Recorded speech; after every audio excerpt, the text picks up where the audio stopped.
Good evening. We'll call the meeting to order. Welcome to those of you joining us here in the boardroom. Welcome to those of you tuning in on the live stream or watching later on or at your convenience. This is the regularly scheduled school board meeting for January 18, 2022. Let me introduce the folks joining us here at the board table. To my right, Zach Wall, Bonnie Lowry, Jan McGinnis. My left, Karina Hernandez, Sarah Faltis. Joining us virtually, Leah Stanley, right? Yes. All right. And here at the center table with me, Dr. Theron Schutte, the superintendent of schools, Paulette Newbold, our board secretary, and I am Sean Heitman, the board president. Our student board members here this evening are Phoebe Hermanson, Aaron Seeberger, and Taylor Jones. Hi, guys. Hi. You all join with me in the Marshalltown School District mission. We develop learners who have the knowledge, skills, and positive mindset to successfully pursue a meaningful future through personalized learning experiences. And then join me as you're able in the Pledge of Allegiance.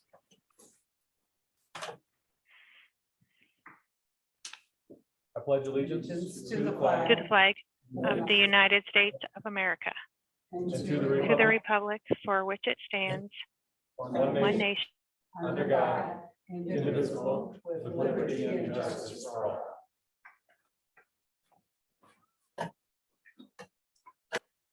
Are there any changes to the agenda?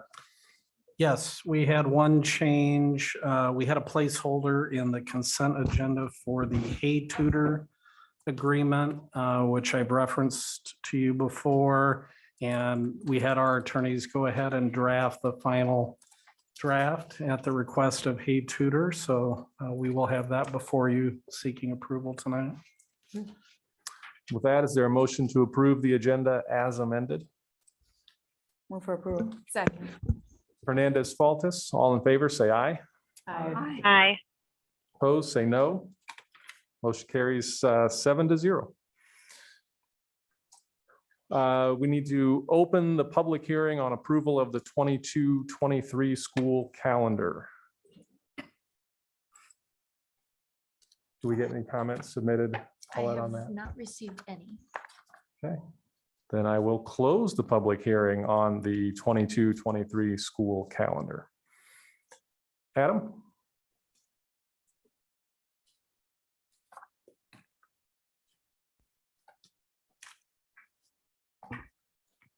Good evening, everyone. Tonight, we wanted to thank Dean Vaughn and Angie Scheib from the Freedom Financial Group. They're donating $1,000 to Miller Middle School for the upcoming JA Finance Park experience. So we're excited for that.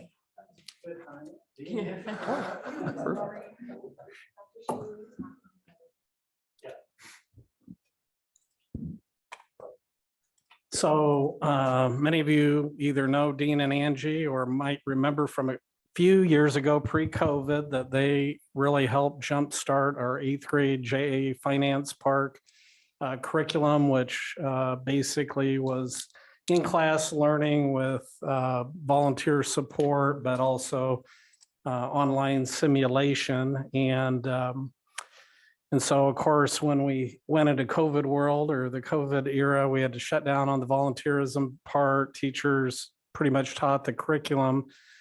Now that we're still in the pandemic era, but we're hopefully getting closer to the backside, we're really looking forward to sending our 8th graders who have never been to BizTown due to COVID over the brand new Finance Park, which is opening this spring for the first time. And so I reached out to Dean and Angie about, would you have any interest similar to a couple of years ago, helping get this off the ground, helping support our 8th graders going over there. And they were very quick to say, yeah, we're on board with it. So I want to thank you guys very much for your continued support for our financial literacy efforts with our Marshalltown students, which I know is a great passion of yours. So thank you. Can I steal that? Yep. Thank you. I just wanted to, you people don't hear enough thank you for the job that you do for our community and your service that you provide to the school district. We've got a marvelous administration. We've got a strong board, and you've got big jobs to do, but we appreciate being a part of it in a small way, and we thank you very much for that. You want to say anything? Oh, yes, I second that. Going to get a photo. Yeah. here. Oh, but you're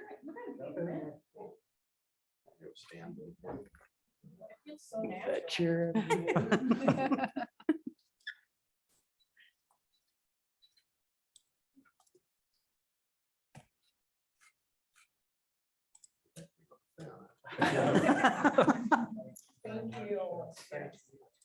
Thank you for your support.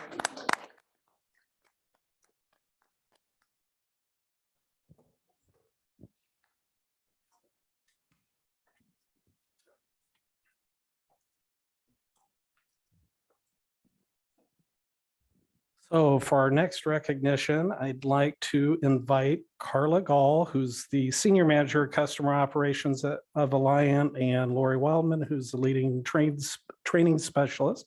Please come forward.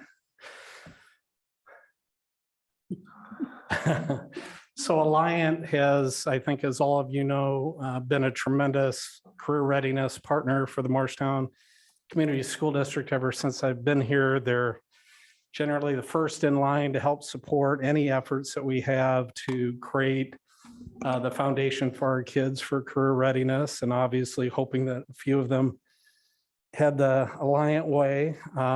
I've been just really appreciative of their getting on board with junior achievement. They were one of the first organizations that sent external volunteers to help us with that effort. They were all on board with our modular tech implementation over at Miller Middle School.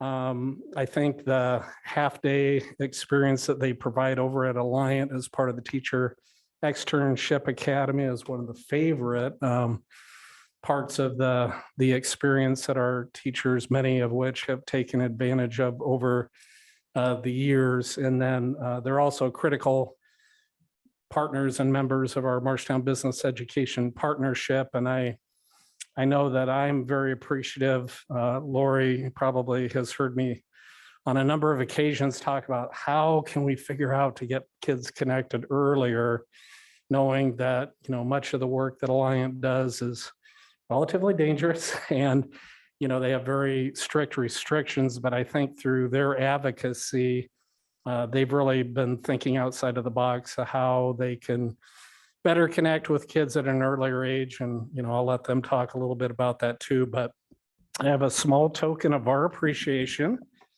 which is a plaque. Present to you.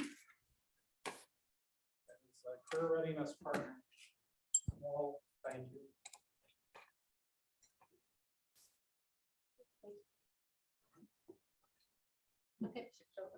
Yep.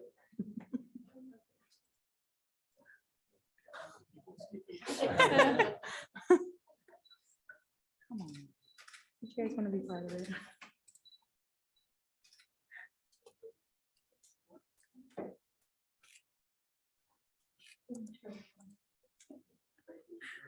Why don't you say a few words?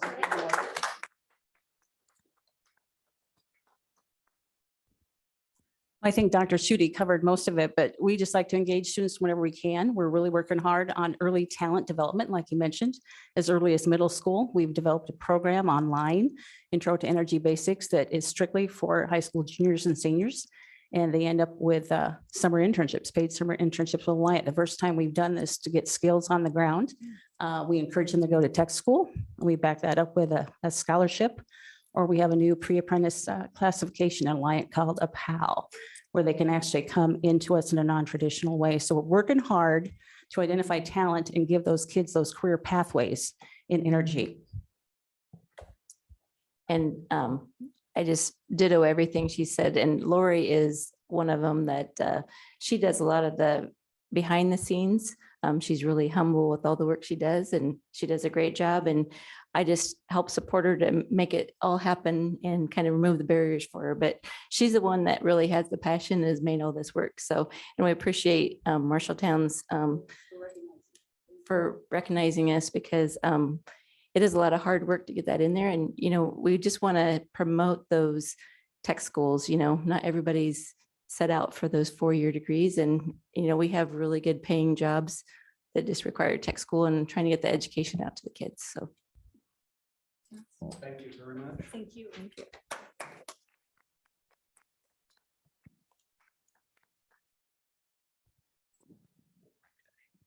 Sorry about that. So for our final recognition tonight, we have freshman Landon Stanley. He won the recent Poetry Out Loud contest for the district. So that means he will be representing us at the state level here later this spring. So, and Landon is here. Come on up. And I believe Landon has a poem, or maybe more than one poem to recite. One poem? Okay, awesome. So I give you Landon Stanley. Broken Promises by David Kirby. I have met them in dark alleys, limping and one-armed. I have seen them playing cards under a single spotlight and tried to join in, but they refused me rudely, knowing I would only let them win. And I have seen them in the foyers of theaters coming back late from the interval, long after the others have taken their seats. And in deserted shopping malls, late at night, peering at things they can never buy. And I have found them wandering in a wood where I too have wandered. This morning, I caught one, small and stupid, too slow to get away. It was only a promise I had made to myself once and then forgot. But it screamed and kicked at me and ran to join the others who looked at me with reproach in their long, sad faces. When I drew near them, they scurried away, even though they will sleep in my yard tonight. I hate them for their ingratitude. I who have kept countless promises as dead now as Shakespeare's children. You bastards, I scream. You have to love me. I gave you life.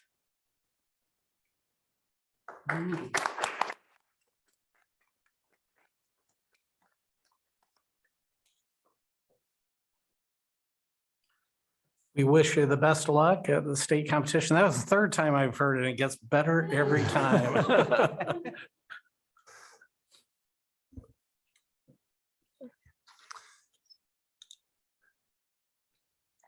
Turning to the consent agenda, we've got minutes from our last regular board meeting on this 20th of December and a special meeting on January 5th. Dr. Ryan, anything of note in personnel?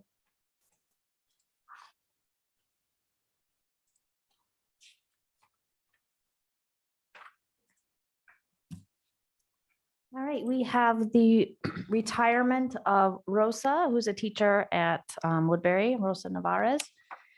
And Anel Garza, if you could go back to the, thank you. Anel, who actually happens to be here, Principal Garza, wrote the following about Rosa. Rosa always wants to learn and engage in the work needed to meet all of our students' needs. She always puts herself in a position to support the dual language program and provide the best educational experience for our language learners. Our Woodbury family will miss her tender demeanor and her passion for bilingual education. So thank you to Ms. Navarez for her commitment to the district and our kids. Thank you.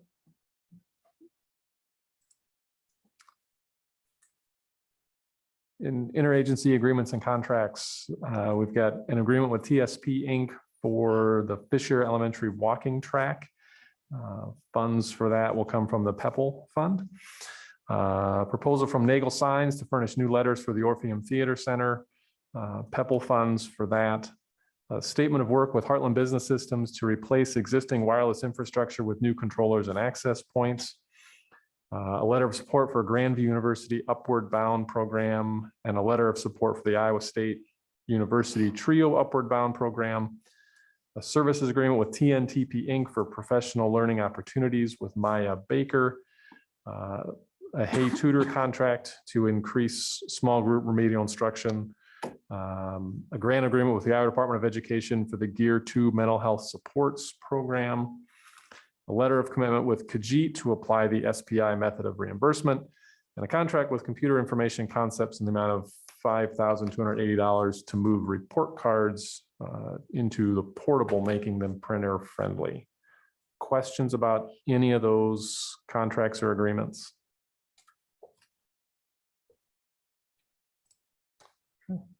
Open enrollments, we've got, I counted these last night. Now I forgot my number. It's 9 in. I think it's 9 in and 2 out. Paulette, anything to note in bills or the financial report?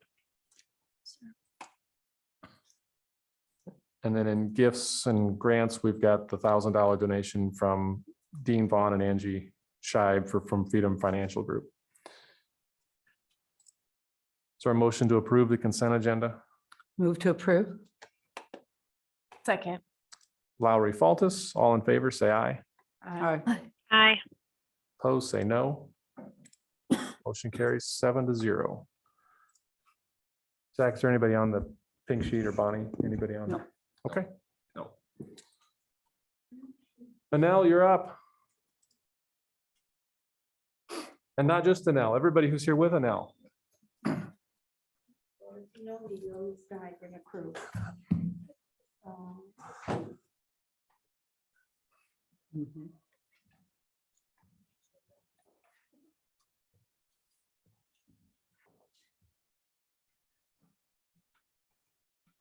Ready?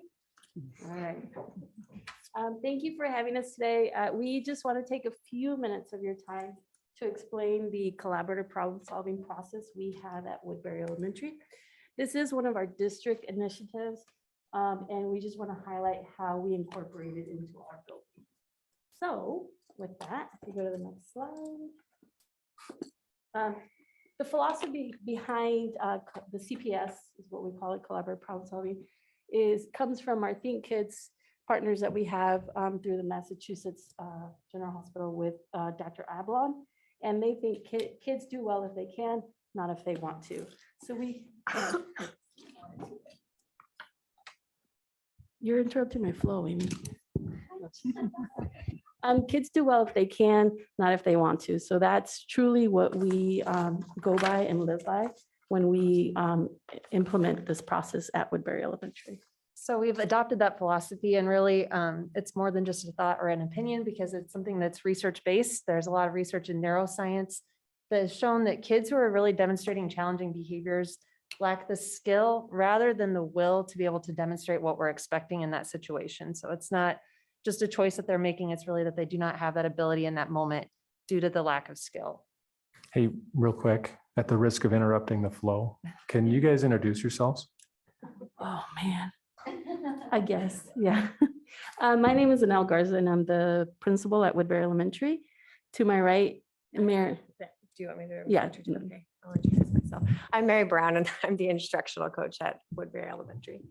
My name's Ana Avila, and I'm the secretary at Woodbury Elementary. And I'm Heidi Williams, the school counselor at Woodbury. Thank you. Sorry about that. I thought you guys just knew us, right?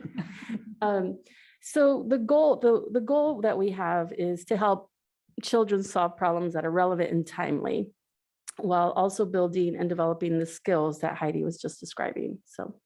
So how we are doing this is really implementing a problem-solving process that helps kids and us really to build skills, confidence, and then relationships all simultaneously. So this is something that we're really working to embed into just how we do business at Woodbury.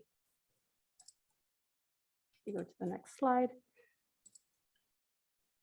The process that we take at Woodbury, there's these 3 different phases. We have an assessment phase, a planning phase, and then the intervention phase. And the assessment phase, as you may have looked into this prior to tonight, there's a tool where we actually sit down with our team and discuss students that may be displaying challenging behaviors in the classroom or at recess, wherever they may be displaying some of these challenging behaviors. And then we go through this tool to identify not only just the challenging behaviors, but why, the root cause, like the reason behind they might be displaying some of these challenging behaviors. And from there, we can also identify, okay, they might be lagging some skills on, for example, how to interact in an appropriate way with their peers. So once those problems to be solved and lagging skills are identified, then we could create a plan. And there is a different organizer for that as well, where we script out like a conversation we have with their students. And there's 3 different ingredients for that phase as well. And then the last phase is the intervention itself, which is the actual conversation with the student. This conversation can be anywhere from 5 minutes to 8 minutes, 7 minutes. It's not a very lengthy conversation, but one of the key components is the amount of the dosing, like the amount of dose that we have these conversations in this particular setting. Because as kids are having these conversations with the adult, they're able to gain some of the skills that they are lagging just through the conversation itself. And we'll explain more what it looks like in a minute. So, next slide. So what does this really look like for us at Woodbury? We just wanted to highlight a few different points here, but it really started with a shift in the mindset that we had as staff members from conventional wisdom, so what we've been taught in the past about behavior, to changing our thoughts to kids do well if they can. So we're able to approach situations now, I think, with giving our kids a little more grace than maybe what has been done in the past, and understanding that it's really a skill that they need built up, and that's our job to be able to help them with that. Another point is the approach that we have is really addressing the major behaviors, not just some minor behaviors that are aligned with our collaborative problem solving and skill building, as opposed to just strictly having punishment. So we're looking more at consequences versus looking for that hammer and having the adult just impose their own will. And this is truly a collaboration between the adult and the child on how to solve this problem that may be arise. Oh, did you? So a couple of different ways that Woodbury addresses and involves teachers in this is that there's a CPS Advisory Committee that is a planned time for teachers to kind of like almost like a pop-in. If they have a student that they need to discuss, they come to that advisory committee, and it's planned once a month on Tuesdays. And then they also are able to plan scheduled time to discuss with the CPS Advisory Committee if that time doesn't meet their needs, or if it's just not going to be soon enough. And then the CPS Advisory Committee can walk them through that process and through all of those organizers to create that plan for that student. And then another element of this is that the support team, the tier 2 support team, collects, we have clipboards for all of our classrooms to collect minor data, and the team will take those clipboards and analyze the data, see if there's any trends, particular student names that keep coming up, and see if there are conversations that need to be had within those. So then we also have our school counseling services. So I can speak to this, that really center around that approach. So as Mary was mentioning, if there's students that we've had referred through our tier 2 support team or the CPS Advisory Committee, I'm able to meet with students individually and help lead them through some of those conversations. And even our small groups that I provide have shifted to really following the CPS approach to problem solving, so that they're getting more practice and another dose, like Anel mentioned, that just helps them to build that skill quicker over time with problems that are real and significant in their life.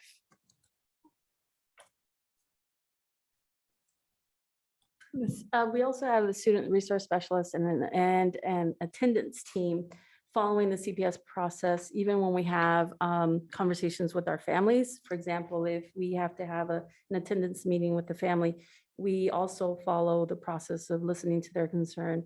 They listen to our concerns, and mutually we come up with a solution. So it's not just for students, but also a process that we take with our families. And Anai, who can see the entire building on a daily basis, I invited her so she can share her perspective. We've been implementing CPS in our building for 4 years now. And so she can kind of see the scope of how it's progressed from the beginning until now. So. Yeah, so I have noticed in the office, it's more of a welcoming place now for the students.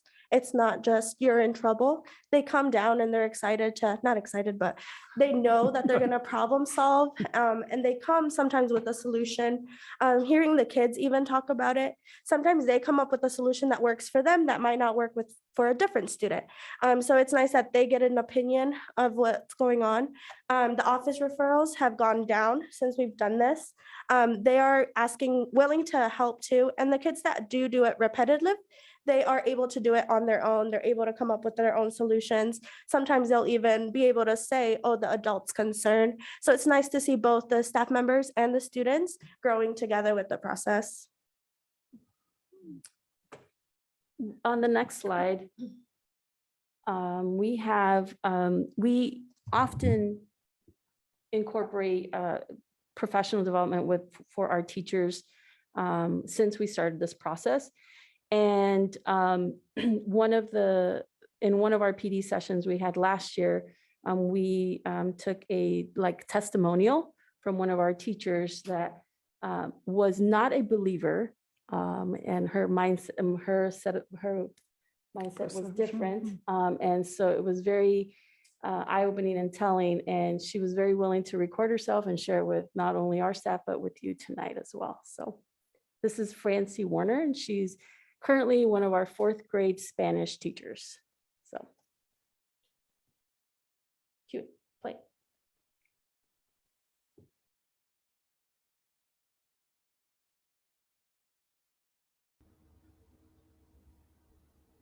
Have you heard the saying, the squeaky wheel gets the grease?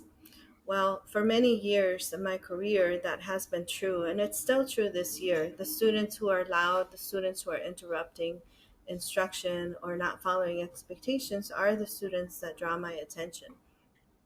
And I feel that classroom management has always been something that's strong, something that a strong quality in me.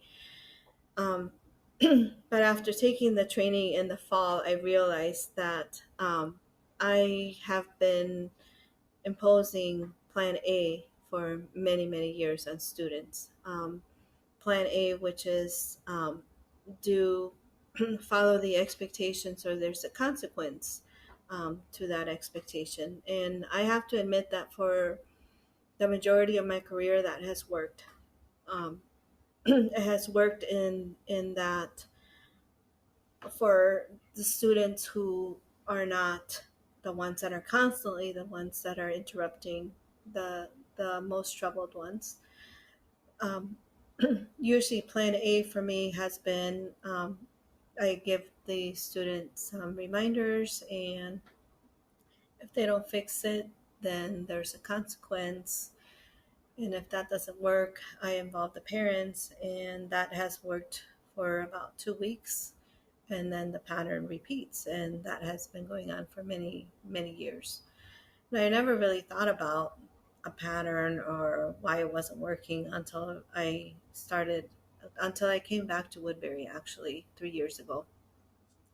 When I started learning more about the brain and changing the pathways and trauma informed and all that. Anyway, my thinking started to also change in that maybe the reason that wasn't working was because the behavior that was problematic was a lagging skill, and that lagging skill, the student never really had an opportunity to make new pathways for that in my classroom, because the pattern of every 2 weeks an issue would arise, and then I'd have to deal with that in another 2 weeks. And so it became evident to me through training and then through the conversations that I've had that, yeah, these behaviors that the students were having in my classroom, they never really learned new pathways.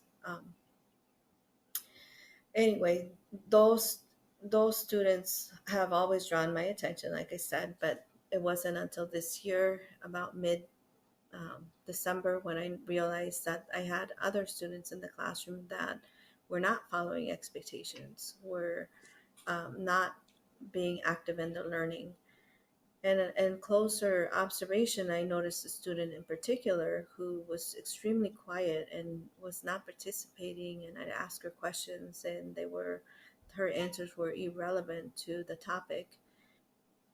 And so it made me think, okay, is this someone that I need to problem solve?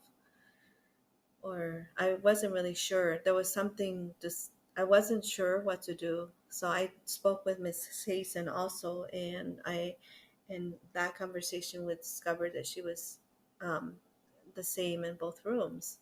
So then we decided to take her to the CPS committee, in which we did the APT and we did the process there. And then after we were finished, we took her to the coaching, the CPS coaching that we have with Hallie, and there we worked on a Plan B conversation. Anyway,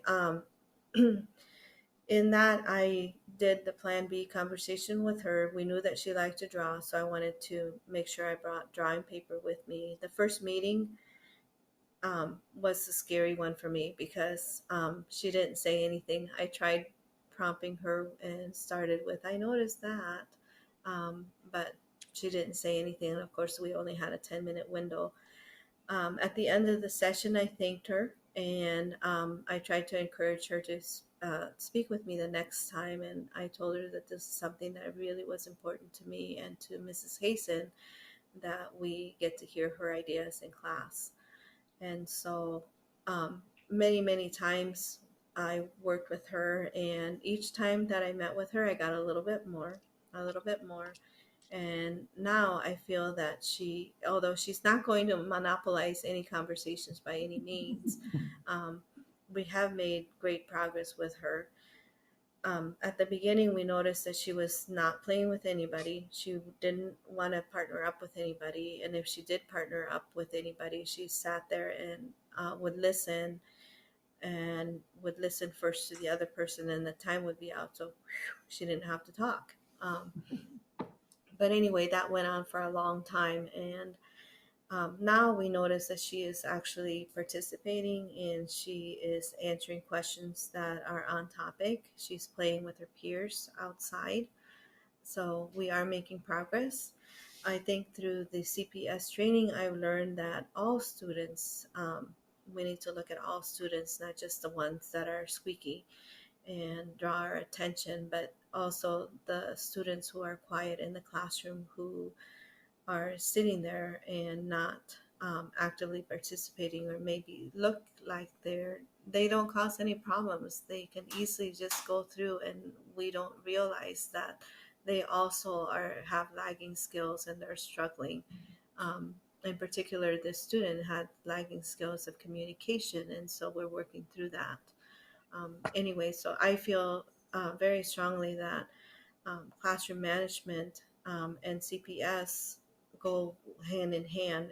It means that you still have your routines. It means that you still hold students to the high expectations that you've set together in the fall, and just constantly keeping that classroom structure. So it isn't that you're going to lose control over your class. So like I said, I feel like I'm a strong classroom.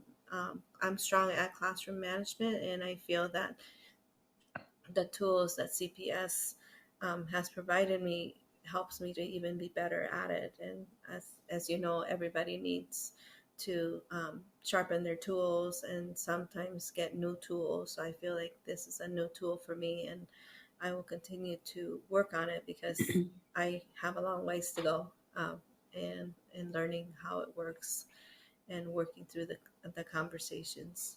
But anyway, thank you. So as Francie pointed out, I mean, this process is for all students, not just how she described the squeaky wheels. And at Woodbury, we have over 20 staff members that have been through Tier 1 collaborative problem solving training through Think Kids. And a couple out of those 20, we also have some that have gone through Tier 2 as well. So we have quite a few of our staff members that have been trained in this process. which makes it super helpful when we're implementing it in all sorts of levels throughout our building.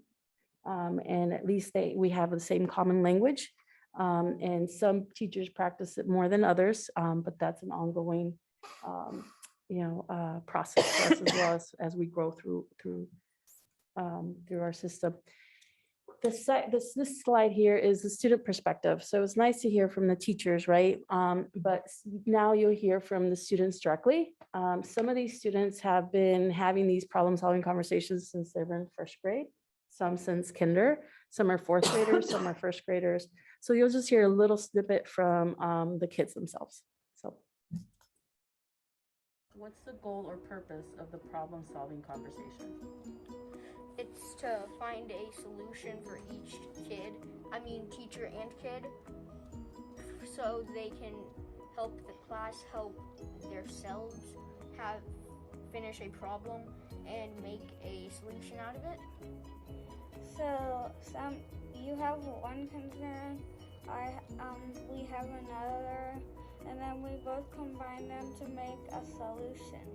I share my concern, then you share your concern, and then we figure it out how it can help. We share our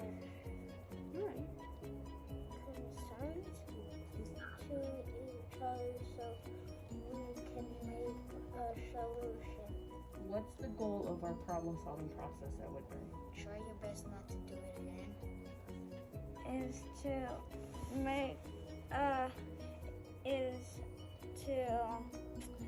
both agree on the solution. We get the teacher's point of view of safety and responsibility and staying on topic and learning, and then pretty much the teacher's concern, and then we get the teacher's concern, the student's concern after that, and we compare and try to get a solution that would work best for both of them. How has this helped you? Once I was in an argument, and then I combined the problems together and made a solution that we agree with. Helped you? It's helped me solve a lot of problems. When I have a problem, it helps me solve it, and it's really helpful. Do you recommend this process to others? Yes. Because it really can help them.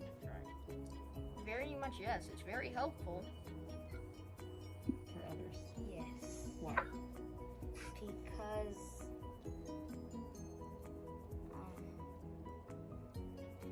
Because if you do it and you don't do it again, and then your body's not going to try doing it again, and then you won't even do it at all. That last piece was very telling. In his own kid way, he was really talking about how your brain is really creating those new pathways with all these new solutions that they're trying over and over, so your body doesn't do it again. So with that, what's the goal or purpose of the thank you. Gracias. Peace out. No questions, right? Good. Heidi will answer any of your questions. Are there questions from anybody? Yeah, when this problem arises from the teacher or anybody who notices, how often do you contact the parent when that happens? Or is it every time? How's the parent involved? I think it might depend a little bit on the situation and what the nature of the problem is that we're working towards. But I think it's really helpful when we do communicate that with the parents, because they know the language that we're using and how we're trying to help their student. It's not about the student just being in trouble. It really is about how we're helping those skills and asking kind of what their perspective might be too. But I think that's been really nice, just even for relationship building, when parents know if they get a call from someone at the school that we're hearing out the concern of their child too, and really doing what we can to help them. And do they get to see this Plan B organizer? Or is this something that stays in the school? No, I think out of the 4 years we've been doing this, I've shared it with 3 parents. We don't really share the tools necessarily, but we share the content of the conversations or the planning that we've had.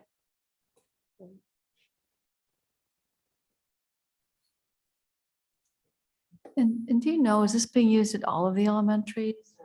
Woodbury? It is a district initiative. I can't speak as to how often or how it's implemented at the other buildings, but it is something that we are working as a district to implement across all 11 buildings, actually. Mhm.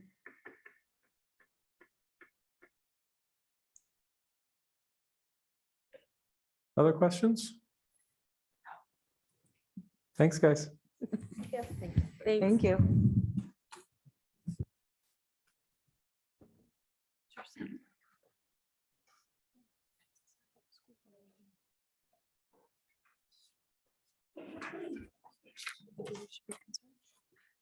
Evening. Hello. All right, we are here co-presenting. I'm Allison Wilson from Mid-Iowa Community Action. I'm the Family Development Director. I'm in the project director for our full service community school grant in 21st century that we have with the district. So I thought instead of me talking about what a full service community school grant is all about, I have a quick video that just sums it right up for you. So. All children are filled with light, fire, and wonder. Every child needs nurturing and care for their light to shine, their fire to burn, and their sense of wonder to expand. But right now, our country remains divided by predictable patterns, high rates of violence, and a lack of connection. And in the middle of it all, our students are falling through the cracks. Too often, kids come to school in a state that interferes with learning, carrying the baggage of fear, hunger, physical pain, and psychological distress. They don't have opportunities to play and learn after school and in the summer, and college seems like a faraway dream. It's only by coming together as a community that we can create thriving students who will climb to meet their full potential. That's going to take work. It's going to take a change in mindset.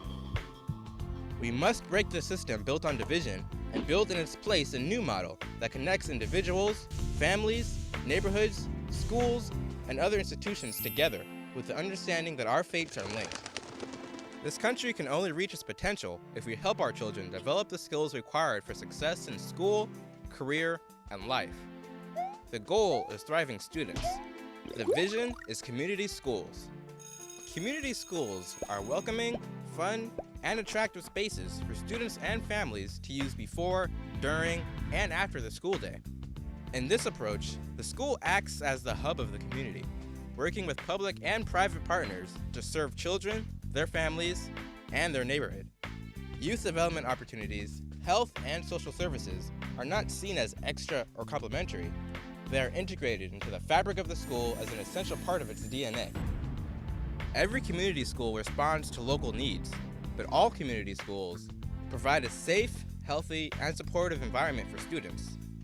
Collaborate with community partners to enhance learning and create enriching opportunities for students. Develop the knowledge and skills needed for students to succeed in college, career, and life. More and more schools and communities across the country are working toward the day when every school is a community school, providing every child with high-quality instruction with a focus on college and career, expanded learning opportunities beyond the school day, health, nutrition, and physical education, and strong family and community engagement. That includes access to crucial family support systems, such as housing, language learning, and employment. The road is long and the work is hard, but it's the most important work there is. Please join us as we work to create a nation full of community schools and thriving students. That really just sums it up. We are actually in our 4th year of this full service community school grant, which I can't believe actually that we're there. So for the sake of time, because it is a pretty large grant, I'm going to focus on So you can see the outcomes of what they are. Children enter school ready to learn. Students are academically proficient, and then students are safe, healthy, and are supported by engaged parents. So some of those project activities that we've really been working on, I'm going to start with attendance because I do think it's been kind of the foundation, as we know that if students are not at school, they can't learn, they're not there. And so in this last year, I would say we've had the biggest momentum in attendance, and in the, we've done a lot of shifting to do what we need to do. In the fall of 2020, so we started with one attendance specialist, and I didn't even say this. We had 3 schools, so it was Anson, Woodbury, and Rogers. Yes. And in 2020, because of the pandemic, I reached out to our federal program officer to and because Dr. Stevenson was saying how the virtual learning and the attendance was a struggle. And so we were approved to expand to serve the other 3 elementary schools. So our bilingual site coordinators are paired into schools, and then we were able to hire another attendance specialist. So we have 2, so we're able to serve more families, and working with Dr. Schutte on a district-wide common approach to attendance. So and shifting how we would talk about attendance as just missed instruction, regardless if they're absent, excused, unexcused, but really that they're not there to learn. So those attendance specialists really focus on that. I would call it like a tier 3 level students who are chronically absent. So they're missing 20% or more, or at least getting close to that. They kind of intervene, come in, and it's really about building relationships with the families. They do home visits. Obviously with COVID, it's been a challenge. And really just getting to the root cause of what the attendance issue is. So you might think it's transportation, and then find out you help get transportation and find out that it might be a mental health issue, that the parent can't get the child. So it's really working just with those families and building that relationship and trust. And I'll just give you kind of a snapshot of October of 2020 to March 30th, 2021, on what those attendance specialists did. They provided support to 155 families. That's a lot more than we would have done when we had the one attendance specialist for the 3 schools. And of those families, we saw 77% improved attendance. So that's, and there's a plethora of great stories, but for the sake of time, I'll move on. And then to talk just a little bit about school readiness, we were focused on 0 to 5. So before they get to school, how do we prepare them and get them ready? And so we have a transition to school model, and that's all about getting those children and families prepared to enter the school ready to learn. And so we also have a transition to school camp. And actually that's something we have been doing for quite some time, I think 2010, where you provide a week long of kindergarten-like day for the students coming into kindergarten to get them ready. And it's really geared for those students who either aren't in preschool or are not attending the school district preschool, so they can, meet the teacher. And that's the key, is having the teachers, the kindergarten teachers or preschool teachers there to do this. And let me go back to the transition to school model. With our community partners and early childhood teachers and school district teachers, they created, and our staff created a school readiness checklist, and we have a kindergarten ready website for that. And they also, this last year, because of COVID, did virtual type transition to kindergarten workshops. And so it's really just supporting, helping parents, showing them rather than just telling them, showing them how to support those children so they are ready when they get to kindergarten. And before we go on to Bobcat University, because we have a next slide for that, the other one is really how the video talked, is bringing those community resources and partners into the school. Again, a little bit challenging now with COVID, but prior to that, we would have our energy assistants, LIHEAP, where we had our staff come in during conferences where families can apply right there. Because we know that, there's lots of barriers to attendance or to just, family success of basic needs. And that's what these staff do, is those site coordinators and attendance specialists really connect them to those resources, whether that's food, financial assistance, you name it. And I will say, through derecho, they helped connect them to all those resources as well, and so forth. So going on to Bobcat University, and there's the next, you can go to the next slide. That's, so we shifted this year, in 2020, we didn't offer Bobcat University because of COVID. This year in planning, with the principals and Dr. Stevenson, we knew that those kids that were most impacted by the pandemic learning loss were those first grade students. And so traditionally Bobcat University was a full day, 4-week program for K through 3rd. But we shifted to those young children to really focus on them. So kindergarten, 1st grade, and 2nd grade. And, going back to attendance is so important with Bobcat University, because if they're not there, they're not getting the support. And we also, you might wonder why we went to a half day, and it was a lot around several things. But one being that children and families needed that time together, because in that summer of 2020, I can't believe we've been in this for 2 years, but we knew that they needed that break. And so the other shift was traditionally we did reading and math, and we provided reading and social emotional. And another, key to Bobcat University is the enrichment. So you have the academic piece and then the enrichment. And so they had less, but students still were able to do swim lessons, and they did fishing, went bowling, and we also had community partners in for STEM and things like that. So I'm going to just turn it, she's going to talk about the data. Yes, I'm the brain behind the data. We had, we really thought about how to present the data to you, and in a way that maybe helps to paint the picture of the impact of Bobcat University, even keeping in mind that this was essentially half of the time for our students.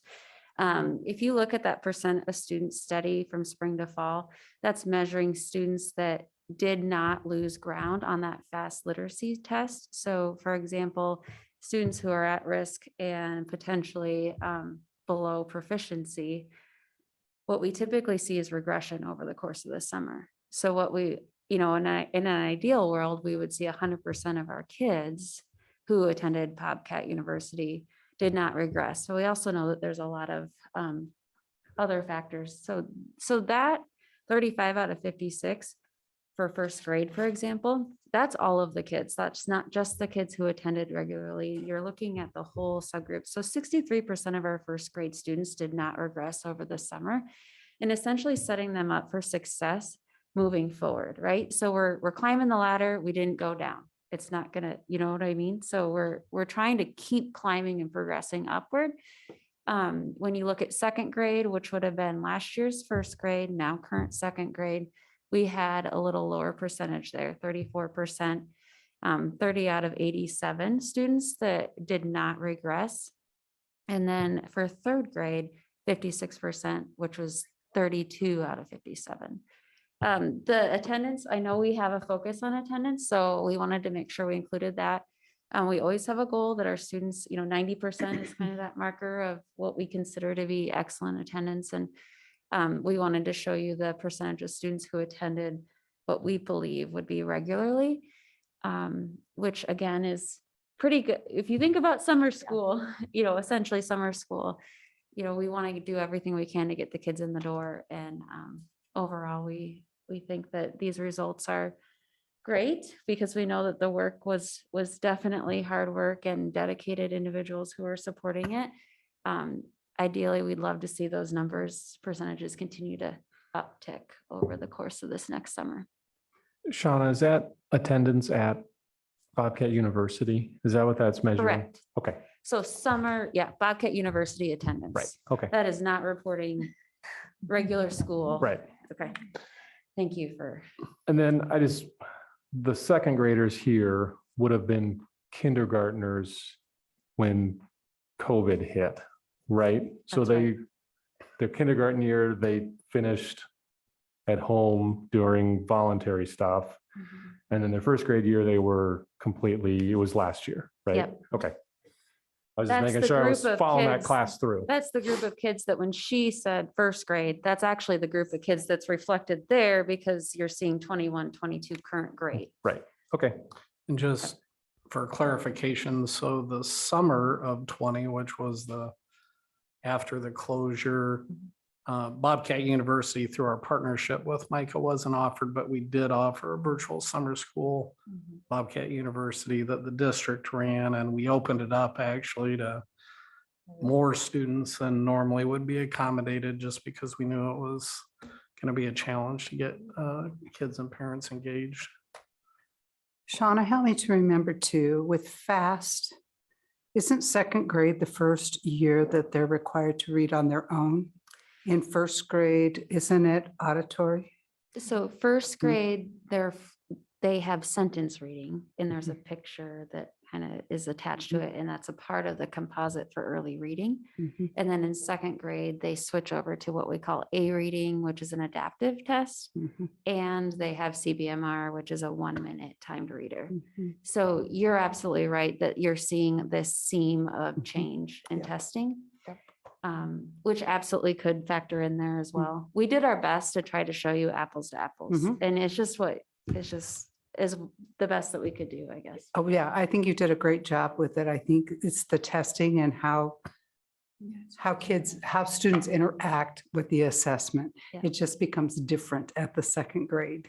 It does. And so sometimes there's a dip there because of how they interact with the testing, with the assessment. I'm impressed you know that, Bonnie. Thank you. High school. It's called From the 44 high years school. of doing it. Any more questions? I think we have one more slide for you. Yeah, guys. we actually, I'll touch on 21st century. I think the last time I was here with the board, it was 2019, so right before all this pandemic stuff. But the 21st century grant is our after-school program. Again, started, I think of this grant as a very challenged grant, or we had challenges because it started and then in October we got going, and then in March 4th, the pandemic, we didn't have school anymore. And so it was a very short amount of time that, as a new grant coming up, running was very short. So this one is a little different, where we have Micah employed the coordinator, and then myself, and then the district hired, as we wrote it, it was meant for teachers and paras to really run, since that we know the students, or they know the students. And so we had all 6 schools running, and then the pandemic hit. And so then we come to year 2, trying to get going with all this pandemic and derecho. And we started in October.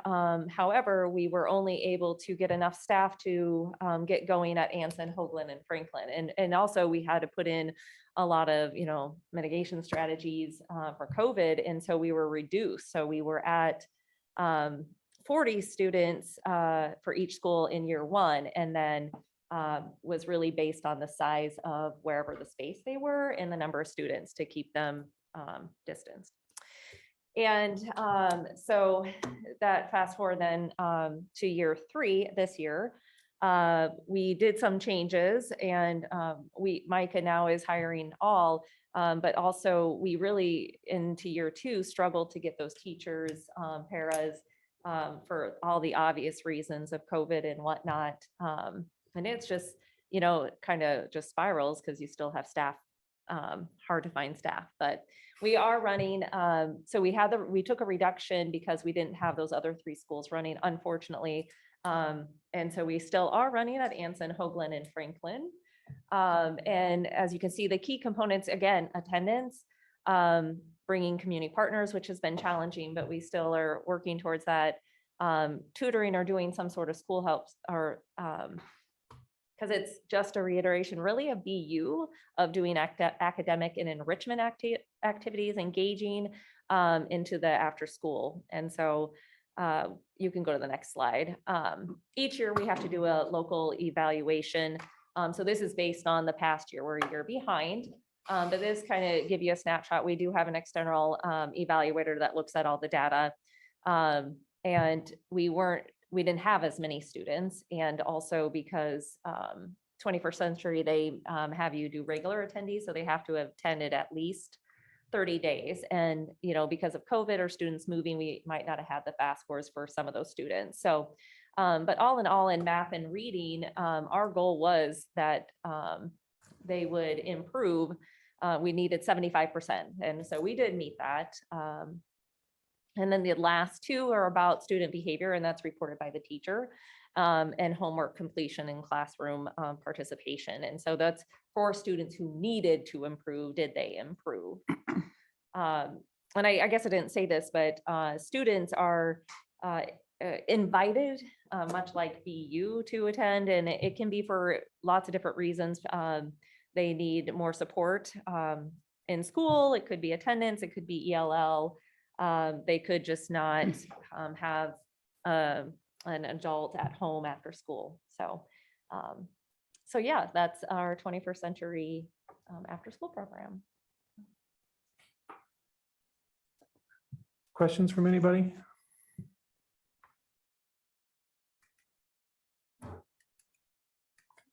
Thank you, guys. Thank you.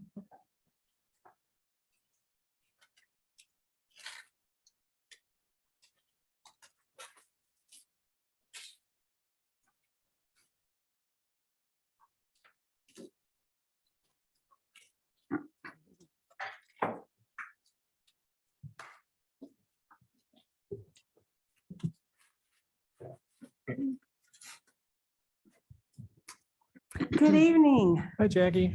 Hello. I have 3 students here who are Americorps volunteers at the high school, and we'll start by letting them introduce themselves. Okay, well, good evening.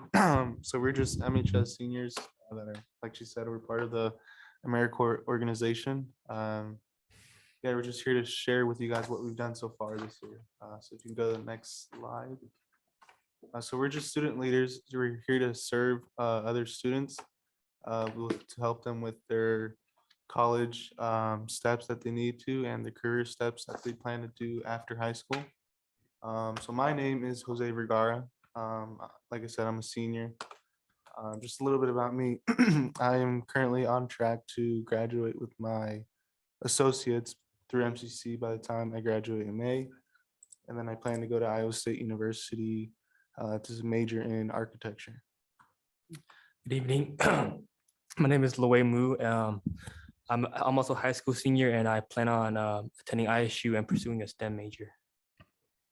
Hello, my name is Rochelle Avalos. Just like Jose, I'm also on track to getting my associate's degree by the time I graduate high school.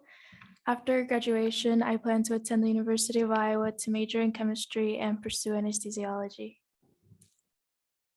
Next slide, please. So Americorps focuses on 4 steps. The first step is preparation or early awareness. This year, we've gone on multiple college visits. We went to the University of Northern Iowa, the University of Iowa, ISU, and in the spring, we will go out to MCC as well.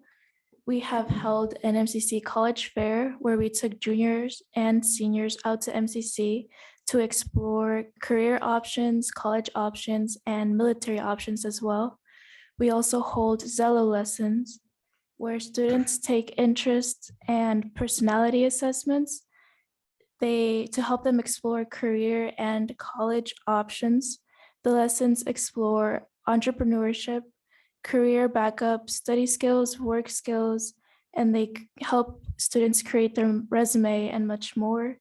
We have held individual senior meetings where each one of us has met with the seniors in our current class. We help them review their graduation process. We've also helped them with their cap and gown to make sure that they're on track with their ordering process. We help them with their Bobcat Ready work experience, as well as future plans. And we do we help them set up job shadowing as well. And Mrs. Mallory works with MCC intermediary to get students on track on this process with local businesses and organizations. Our second, the second step for Americorps would be apply. And so for during the National Week of Why Apply Day, we had homeroom teachers in their classrooms talk to students about their college or career paths and experiences. And students also watched the live virtual panel of college students and talked about their experiences. And then we also asked students to fill out a paper on why they would apply for college. And if you look, there's some right there, examples right there. And then we also held application days where students would come to the library and we would help them fill out their FAFSA, scholarships, and help send their transcripts to colleges that they plan on going to.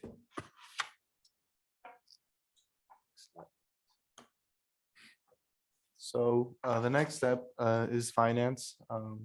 So one day in homeroom, there was a video that walked through seniors that helped them basically fill out their FSA ID. And then we would, us three would go into homerooms, would pop in and out and help those students that were in homeroom to basically fill those out. And then from there, once they filled out the FSA IDs, they were able to fill out the FAFSA. And then once the FAFSA opened up, we hosted FAFSA Fridays, which would be hosted on Fridays. And then from there, we would help students fill out their FAFSA or certain sections if they needed to. And then that would just go on for till basically that's December before break. And then Econ hosted a FAFSA virtual event where families could host or families could join Econ's virtual event where they could, again, get help with FAFSA. So students also had the opportunity to meet with us personally if they just reached out to Miss Mallory or Mrs. Whalen. From there, we would individually meet with them to help them out with their FAFSA if they needed help. And then we still plan to continue FAFSA events this semester as well. Next slide, please. Okay, so recently we held a graduate panel out at MHS, and we helped to organize this event where we basically reached out to previous MHS graduates, and we had them come out to MHS to our senior homerooms. They shared their experiences after graduation, and we tried to get students from a variety of different paths, whether it was they went straight into college, they went into the trade force. We had students that took gap years, and we had also students that were in the process of transferring onto different post-secondary facilities as well. They shared, like I mentioned, their experiences in these facilities, and they also talked about their experiences like being away from their family, how they managed their finance problems. And it was also a good opportunity to have these students reconnect with their teachers as well as with one another. So overall, it was a fun event for not only our seniors, but also for our graduates as well. Next slide. With us being student leaders, we highly value school culture. And so whenever we have new students that come to the district, us three would, or one of us would give them tours. And so we would get them, give the tours of the building, what they need, and just ask them questions to get to know them. And then if they're interested in any activities, clubs, or anything, we get them involved in our school. And then to promote school culture, we've also held spirit days to where students can come to school and express their Bobcat spirit. And then at leadership meetings with Mrs. Wine, we have shared students' voices on different subjects or topics at the meetings. And then we've also met with foreign exchange students to just to talk with them about how their experience has been at high school. Yeah, so some of the upcoming events that we have are scholarship help. For those seniors that are seeking help, we're gonna plan events to help them out, fill out their scholarships, because a lot of them have deadlines right around March or April. Like I said before, more FAFSA, because if you guys saw that we hosted senior meetings where we met individually with seniors. We noticed that a lot of them haven't finished their FAFSA. That at least that we're planning to attend college. So we're hosting more of those. Also more college application days. Bobcat Ready presentations. We're gonna screen record ourselves and talking about just how seniors can check to see if they're Bobcat ready for graduation. And Senior Appreciation Day, just something nice for our seniors, especially what they've all gone through for the past 3-4 years through COVID especially. So in the near future, we are planning on having a decision day where we are currently in the process with Mrs. Mallory and Mrs. Whalen to hosting this, where we basically just celebrate the students' decisions, whether that be career-wise, college-wise, or a military option as well. Next slide, please. And this video is a video we recorded of us just promoting our college application days and FAFSA days that we had at the school. We want to see the video. Oh my God, you better kill it. You better kill it. Show me something.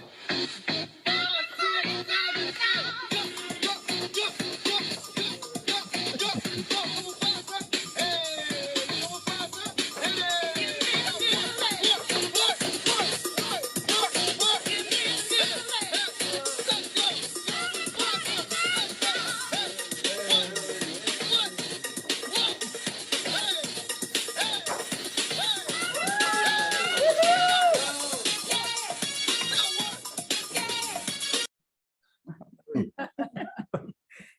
Do you guys have any questions for us? I've got a couple questions. One, are you having pretty good participation from the seniors and the activities and events that you've sponsored? Yes. So I guess I've been to a lot of the college application days, and so I've met with a lot of seniors, and I've been getting a lot of feedback from them. And so since some of them, they don't want to talk in like a group setting, they'll come to me personally and talk about it stuff. Or if I can't answer the questions, I'll recommend them to the counselors, Mrs. Whalen or Miss Mallory.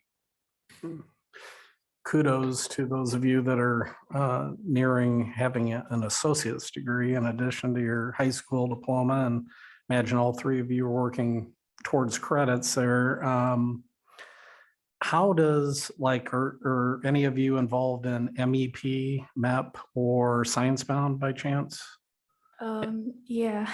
And how does the work that you're doing dovetail with the work that's being done in those two other efforts to get kids college and career ready?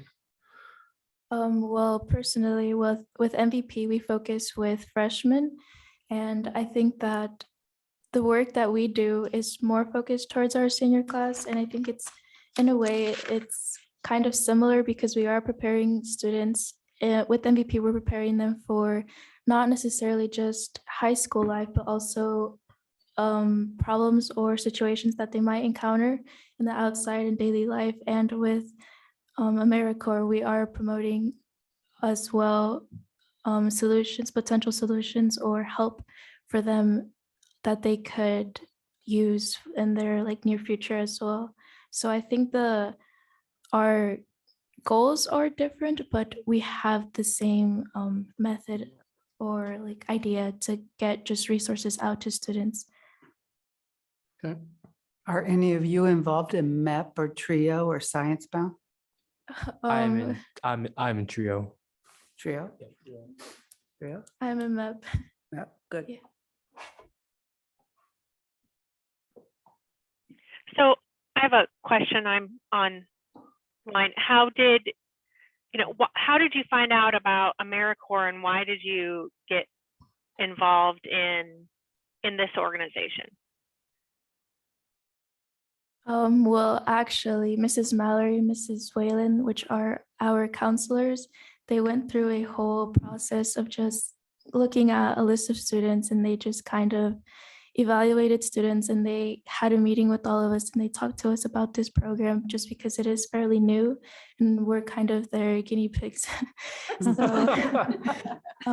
we have also been learning just as they have in the whole process, and it's just something new altogether. And after they talked to us about it, they asked us if we were maybe interested in working together and getting resources out to our senior class. And well, we all signed up for it, and here we are. It's a good selection of guinea pigs. It's an awful lot of work for the three of you. I mean, looking through all of the different programs that you're putting on and the activities that you're sponsoring, I mean, that's a huge time commitment to do all of that. But it looks like you're having fun doing it too. So definitely keep up the good work.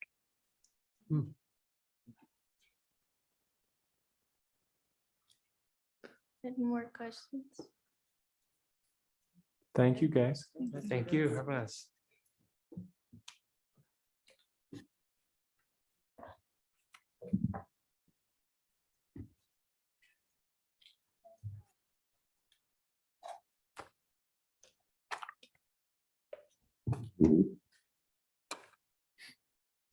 It's your turn now.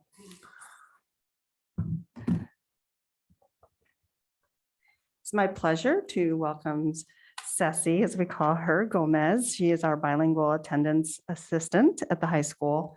She's a little nervous tonight, but Yeah, she's been doing a Mirabella. great job. So we're excited to have her on board, and I'll go ahead and let her talk. Yes. Mrs. Wellen said, my name is. Can Ceci you use the Gomez. microphone? My name is Ceci Gomez, and then I am the attendance specialist. I started working on September. Next one, please. I'm focused on chronically absent students. Obviously, I contact parents and students. I schedule meetings with parents and students also. I monitor the progress, and then I schedule a second meeting if it's necessary. I interpret in those meetings, and I found sources for parents and students with MICA, YSS, and Center Associates. So pretty much I'm trying to cover all these tasks. The way I start my search is first I select and prioritize the attendance, and the way I do is from 10 to 20% of absenteeism I meet with the students. From 21 to 30% of absenteeism I contact parents, and from 31 of moral absenteeism, I schedule meetings with parents. When we are in the meeting, we discuss the students' attendance and grades, the consequences of the poor grades, and then that is going to affect their credits, and the graduation will be a risk. Also, I let the parents know and the students about the missing assignments, behavior is very important, and the legal consequences if applicable. You know that by law, the students 9th and 10th grader, they need to be in school. So also we will look, I look at extracurricular activities if they want to be in sports, or if they are involved in sports. I mean, I let them know that in order to be in sports, they need to have a perfect attendance, almost perfect attendance and good grades. So also we look at the fees, and then I look also Infinite Campus, and I talk parents how they can log in and out. We check the parents' phones. I mean, this one is kind of silly, but honestly, I mean, there's a lot of parents who has the phone locked with our number. So, and then obviously I encourage them to attend this ISC, is support for a center support for the students. When you get to the point of having that parent meeting or other staff members involved in that with you? Yes, the administrator and the counselor. So I monitor the students and then I check the students' attendance weekly and time in and out, or especially this time in and out with the students I am working. And then I create an attendance spreadsheet to teachers. Okay, about this attendance sheet, I create this one because I mean most of the students who are not in the school, they tell their parents and they don't know why the teachers are marking them absence. Okay, they don't know. Okay, I don't know. And then the parents believe them because they send them photos with them inside the classroom. So, but the parents don't know that those pictures are not actual. I mean, they're no recent pictures. So they are pretty smart.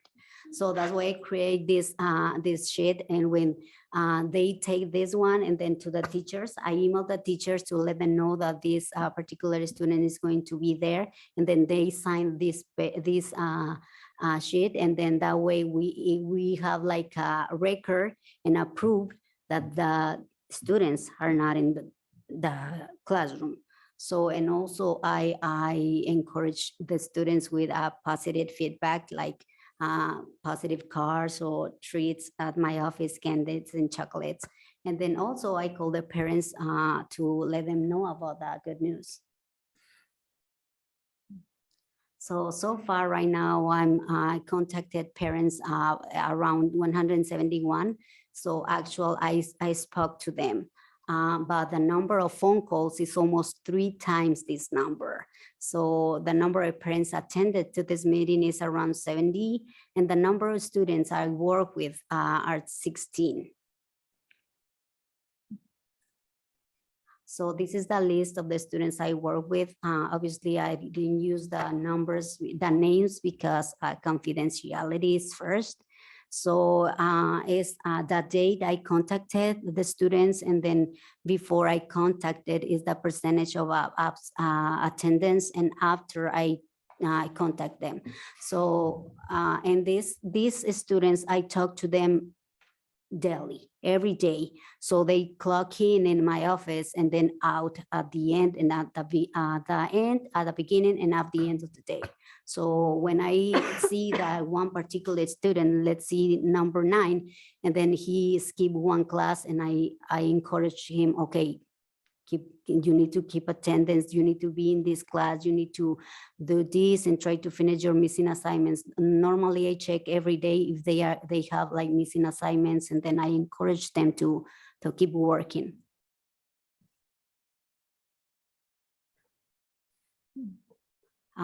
My future recommendation will be like support a student tutoring.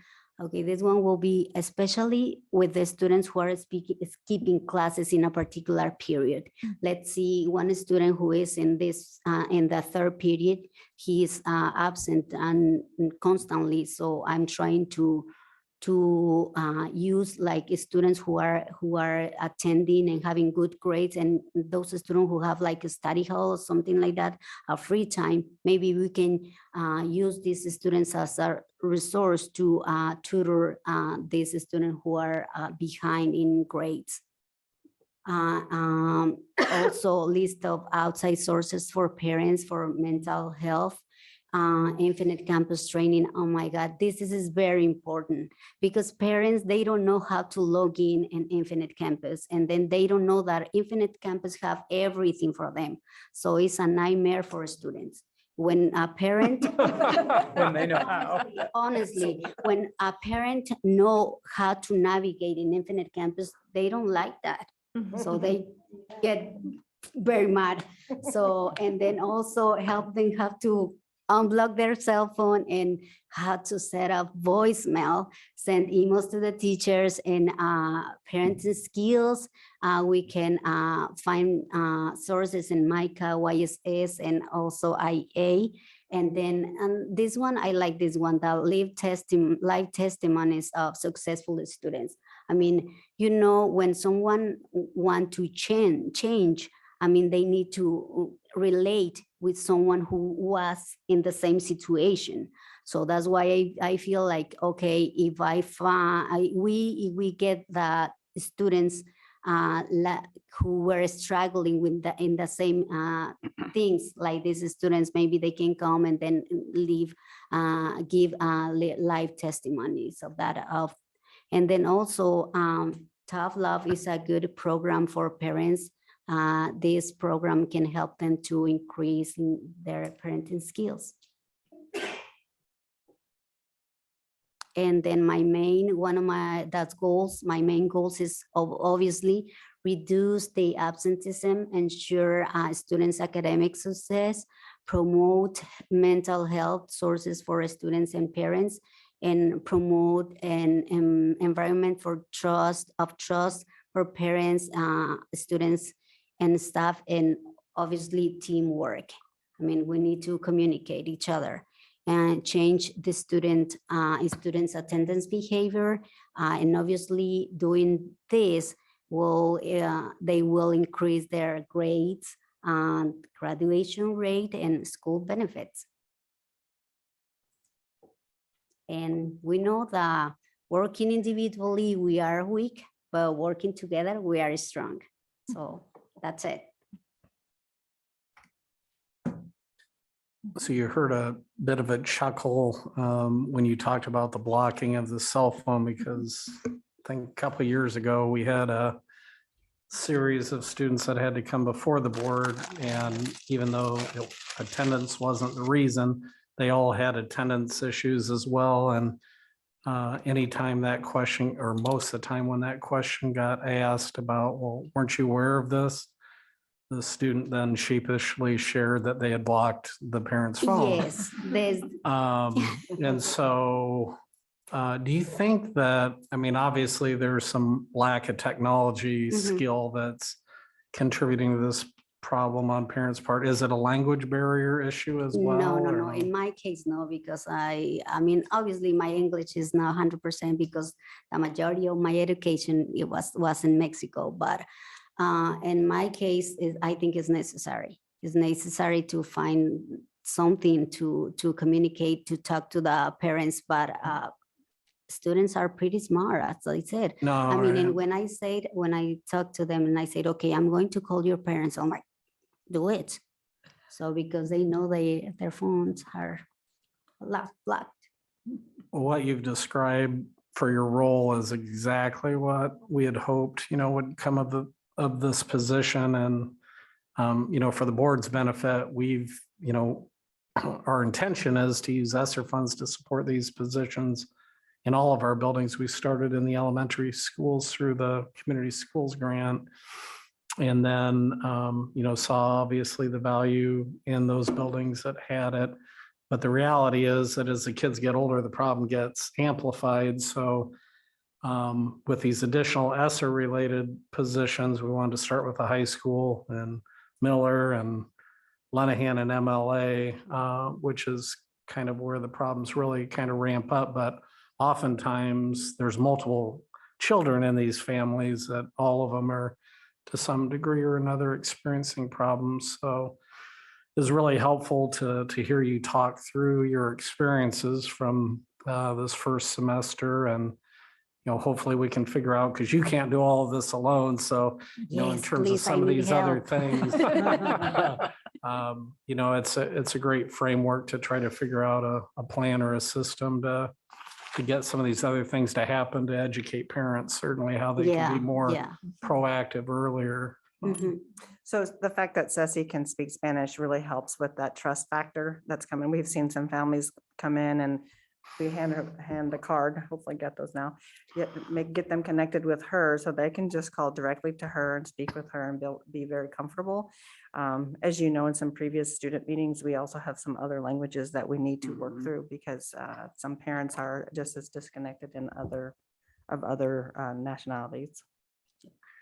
A couple of clarifying questions for me. The 16 students that you're working with, did they hit the chronic the 30% chronic mark, or how did you become involved with them on a Yes, daily yes, basis? they are chronic percent. They Mhm. have like 31 or more Okay, of absenteeism. you're doing a great job with them. The percentages increase drastically. I'm trying. The second question I have is this ongoing from the beginning of the year, or do you start over at the quarter? Or how are you identifying students with regard to 10%, 10 to 20%, 30%? Okay, I start from the beginning of the year. Okay, and you just keep a running record then, and then Yes. add your students as they hit that mark? Yes, some of these students, I'm going to take them out of my list because they are improving a lot. Some of them, I mean, I feel sad, but I have to move on and add another one. Yeah. Yep. Thank you. Yep. So do you have a certain number that you can work with? Because Yeah. I mean, obviously the high schools has way more students, and I'm guessing there's more than 16 that are chronically Yes. absent. Yes. So is that the number of caseload that you can have, or can you have more? Do we need more assistance on that, or how does that work for the other kids? that Well, are Ceci is chronically absent? not in this work alone. As she Okay. mentioned, she brings in the grade level team, which includes a school administrator as well as the school council for that grade level. So we're tackling this together. So she then picks out, so 16 is okay. She could probably take a little bit more, but I don't know that any more than 25 check in and check out. I mean, that's a lot that would be going on during the day. But as she said, moving a student on and say, you're more than welcome to stop and visit me, but you're doing a great job and I have every confidence that you can continue to do a great job. I'll see you at lunch. She has a lunch duty. She's in the hallways all the time. So the kids, she's already developed quite a few relationships, kids who've come to report things to her who aren't on her caseload when something is going amok for them, and she's there to seek assistance that they need. I mean, there was one case that was pretty serious, and so she's out there. Kids know her. They enjoy the fact that she's bilingual. The parents really like her. She's pretty straightforward with the parents. And when we talk about tough love, we're asking them, do you pay for the cell phone? Do you pay for the Wi-Fi? Did you buy the PS4? You need to take those things away. It's okay to take those things away. You paid for them. Did you buy that car? Take the keys. There's a lot of things we're really trying to encourage parents. And some of when you're working with, they kind of want to be more friends sometimes, and we're like, oh, we need you to be a little tougher here, so yeah, the meetings have gone very well. The parents have been very receptive. So is this the tough love? Is this like a program or a curriculum or something? There is a total program called Okay, Tough there Love, is. but we want parents to get back into the game. And, yeah, it's great to be friends with your kiddo, and they'll when they're older, it'll be wonderful. But right now they need you to parent them. They need those boundaries. Is there a way in our system? Obviously the cell phone is not working, but that 10% with the Infinite Campus that we can shoot something out, train our parents to look at this a little bit sooner versus wait at 20%. You mean like as The in- absentee, we is there a way? notify them every day that they miss a class. Oh, you do? Yes. So even if they're at 5%, they get notified. Correct. Anytime a student misses a class, their parents are notified. Okay, but it could be blocked. But that's the part we don't know, is that the phone's Okay. blocked. So when students are registering online now, sometimes the parents have the student do the work, and then that's how that happens. Gotcha. So the record keeping, just to clarify, the record keeping sheet is they carry this to each class and then they come to you and they see it, or the parent sees it? Yeah, okay. Yeah, they carry this paper because I know technology is here, but it's approved to the parents. Okay. Because they believe them, and in order to prove them that they are sometimes not very honest, is this document. Nice.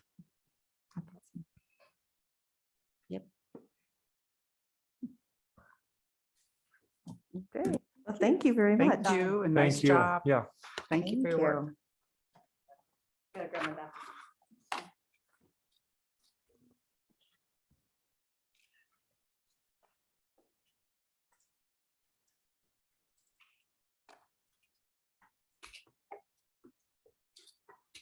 Okay, so tonight I need to present to you the 2022-2023 course guide. And most of the things that are highlighted are the things that will be changing. So obviously we have to change the date on the cover. We changed the date. Both and in the footer, I also have a link to an online course site that we use. It's a little bit more interactive for students. This is a pretty traditional, just scroll through the pages type of a document, which will also be available online.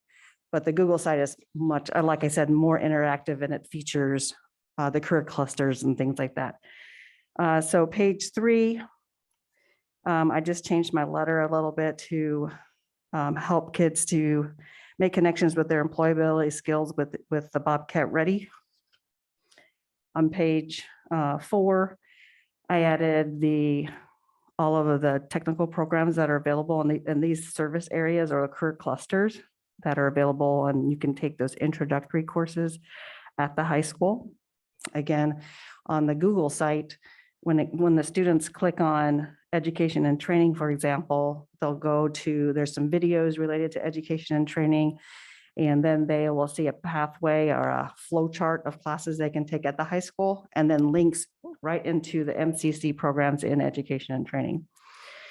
And then starting on page 5, you will see the table of contents, which there are several new courses in there that are highlighted. Formatting is all wrong right now as we get ready to, I'll adjust those before we actually make it officially published. And then next change is on page 26. We did add 2 new agricultural courses. As some of you are not aware, 2 years ago, we added an ag program for the first time at Marshalltown High School ever. And so now that we've moved past COVID and kids are more interested, they really like they like to dissect. They get to dissect different parts of pigs and stuff. They really enjoy that. They made beef jerky as well. So as we get ready to, in a few years, to add FFA, we have to have programs that go every year, because in order to be an FFA, you have to have been at least one ag class. So we're adding a second layer of courses here. One is the agriculture and society, and the other one is the veterinary technician. We have not even technically announced that veterinary technician, but I already hear students talking about it. They're already aware of the class. So that will probably be pretty darn popular. Then on page 35 is another new course. That course, or actually it's a new description, it's career strategies. So you'll see where I crossed out some things and added, sorry, it'd be computer systems and applications. Crossed out some things. And again, I was asked about these programs that are online, and it's a way for students to get certifications, which is a part of our Bobcat Ready initiative. So there's a teacher facilitating the learning, although the programming and the work is done through an online application.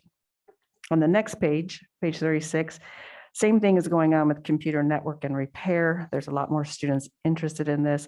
And there are now 3 levels, 1, 2, and 3. Again, after you've completed those programs, you can earn a certification in computer network and repair.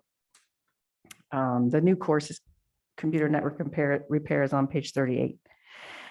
We've also added an advanced consumer econ. The ambassadors talked about meeting student leadership and meeting with me and saying and sharing some of their concerns. One of their concerns was that they take financial literacy as freshmen. And they're like, we need to know about that when we're seniors, not when we're freshmen. And so this advanced consumer econ is not a replacement for the freshman level class, but it's a new class or a new elective that students can take. They can take a test at the end of that course and earn transferable credit at UNI in business. So it serves 2 purposes: to bring financial literacy back to them as seniors, as well as another class to earn college credit. On page 40, a new course. It's new at the high schools. It's been offered here at MLA called Social Media and Marketing. So we formalized that. And you're probably wondering, why are there so many classes in business? As we think to the future, think to more capstone level types courses and opportunities at our new Orpheum building. This is one of those pathways that we're thinking of, that we can get kids into more work-based learning in a course up there, and maybe facilitating some projects for that Main Street district. Web design is also a new class for us as we think forward in our communications and marketing, and getting students involved in managing our school or school website. Just a couple more. Way back here, Amy, on page 84. In collaboration with the Y, we are going to revisit lifeguarding. Lifeguarding was on the books before, and then there was some low interest. But I think with our aquatics course, lifeguarding, whatever the enrollment can overlaps in the aquatics course, so we can offer it. But it's a way to train our youth so that we can get our pools staffed in the summer. They can get jobs, they get a certification.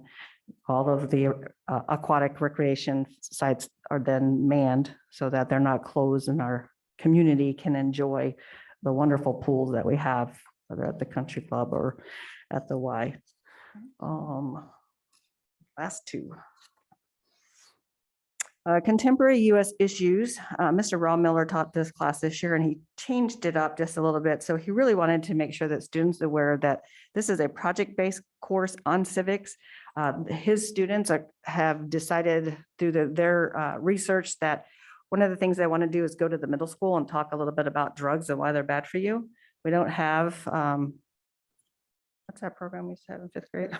Dare. We don't have Dare, and I don't know that the statistics really supported, but I think that those kids at that grade level may enjoy hearing from high school students why you should not get involved with drugs. So that's their civic project that they want to do. They've met with Mrs. Smith about that, and they will continue to plan for her second semester. Last change, Mrs. Fritzell she gets, and I accidentally listed that twice on page 102 and 103, but she gets frustrated because when the students come up to the high school who have been in the TAG program or extended learning, they don't necessarily want to engage right away in XLP, but there's some wonderful learning opportunities, which some of you recognized the trip to Hawaii for the History Day project.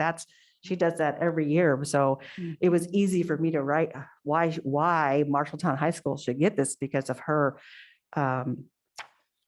deep desire for the kids to learn through that project. And she takes them to ISU, to the library and things like that. So they've been so deeply engaged. Her passion comes through. What we don't want to lose, and which is great that we have a couple of students who are interested in getting their associate's degree from high school, is that our TAG students don't take advantage of these extended learning opportunities. They're enrichments. They're in addition to their regular curriculum. So they take rigorous courses. They take a lot of rigorous courses. We probably have some of them sitting over here. They take a lot of rigorous courses, but I don't want that desire to get that associate's degree to overshadow. So she has a seminar just for 9th graders that she was hoping that to grab them early on, and just for a short period of time in 9th grade, so they at least get an opportunity to experience it and not just let it go to the wayside after they've gone through it in the middle school. So that is the extent of all of my changes. So tonight I'm asking for approval of the changes and the updates to the course guide for next school year. Just for clarification, so the course, that's the project-based course, that then would result in students from the high school speaking with younger students.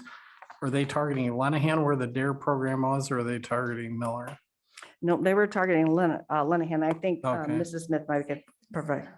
Okay. 6th and 7th. Okay.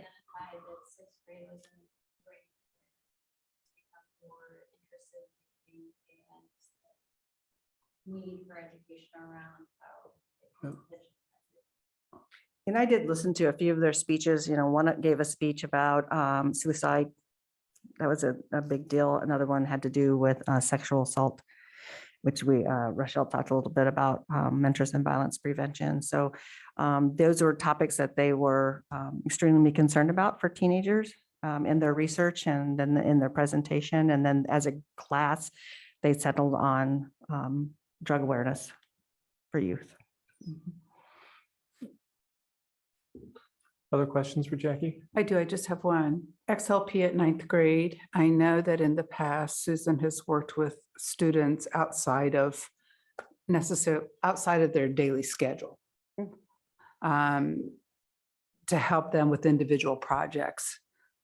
Is this a possibility for 9th grade also, or is this a class that's will be scheduled? She will work with any XLP student that she can get to commit to time, whatever fits into their schedule. We also have Bonnie 40 minutes in our school day. She is a regular in pulling kids in to work on their projects, to do math team, to do robotics, to do a lot of different things. So they don't necessarily have to have that scheduled as a class period, but they can still earn the credit for it. Correct.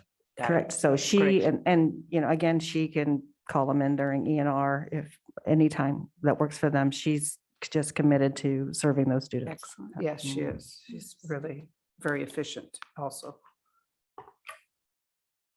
She just got a nice award for perfect attendance for semester. Nice. Other questions? I do have one question. Sorry, I noticed that that French is listed on the course guide, and I believe, at least from talking to my children, that we're not offering French this year because we didn't have a teacher. Yeah, correct. That is correct. We are still looking and it's still posted as a job. Yes. And I've Okay, had a so few people interested, yeah. so it's on the docket. Just because it's in this course catalog doesn't necessarily mean that we have the staffing to be able to provide every single one of these opportunities right now, and we won't necessarily know that until next year. Correct. Okay.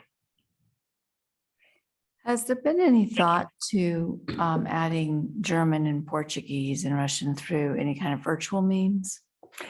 I believe that Leah just mentioned that we don't offer French, although we have some students who are continuing in the French 3. They have been using an online program for that. I don't know to the extent what Edmentum has available for other languages, but if the student wanted, like American Sign Language is also a foreign language that you can choose, and that would be available.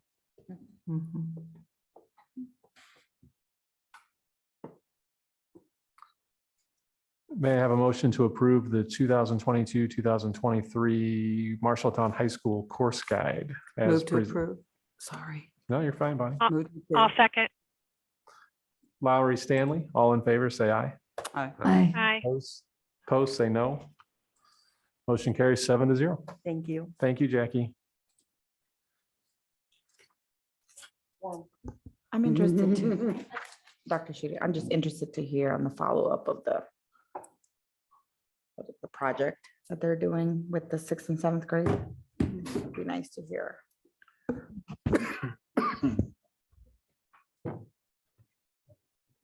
All right, I guess I'll start with an introduction. I'm Aaron Seeberger. This is Taylor Jones and Phoebe Hermanson with me today. Okay, so tonight, the girls and boys basketball teams are playing versus Atamwa. Thursday, bowling has its senior night here against Hoover, and wrestling goes to Ames. This Friday, boys and girls basketball games are at MHS versus Ankeny. And this Saturday, the swim team goes and competes in the conference meet at DMAC. Overall school events. As you guys know, finals was just this last Thursday. Well, Wednesday and Thursday. And so today was the first day of the new semester. So we're excited about that. And this Saturday is the winter formal, the Sadie Hawkins dance. Okay.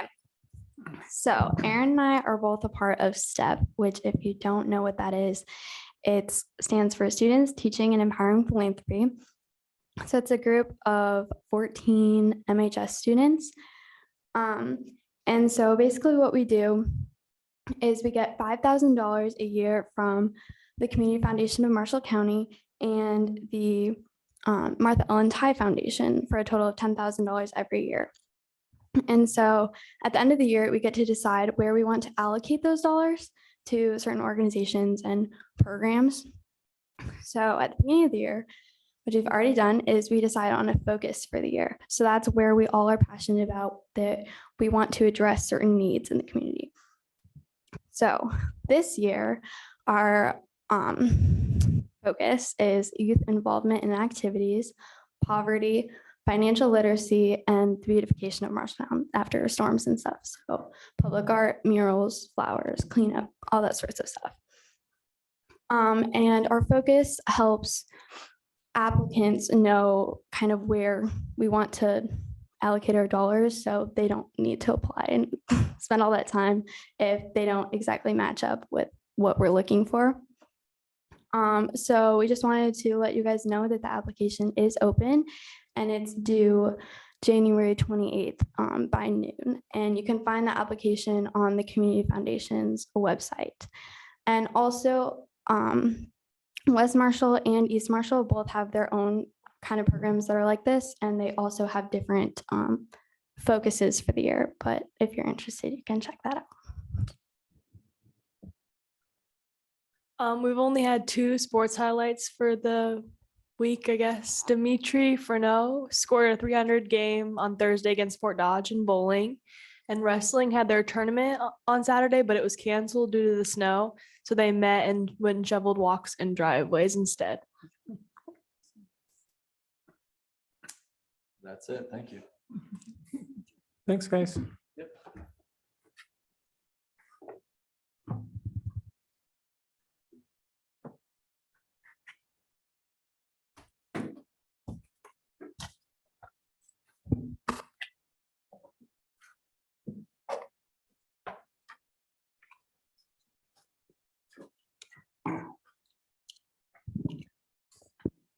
Hello again. Tonight I am here to give you an overview of our 2022 to 2024 communications and marketing strategic plan.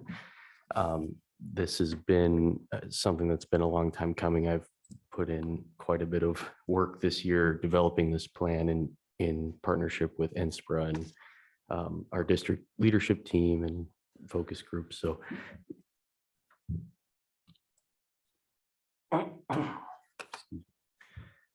So just for a little background, I know we have some new board members here. The National School Public Relations Association, I'll refer to them as NSPRA. They supported us by providing a communications audit report that was based on 10 focus groups that I organized. In a nutshell, those focus groups included students, staff including support staff, teachers, and school administrators, as well as board members and district level leadership, and as well as local business leaders from both small businesses and our larger employers. So it was pretty extensive. We got really good feedback from specific communities that were critical to the future of our communications, including our Southeast Asian refugee population. So it was quite a process, but we got a lot of good information from it. I think board members also were part of that, right? Yeah. Yes, they were. Yes, board members were involved in giving input, which then went into the audit report.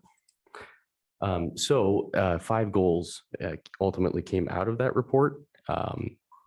Goal number 1 is increases the strategic value of communications and marketing efforts.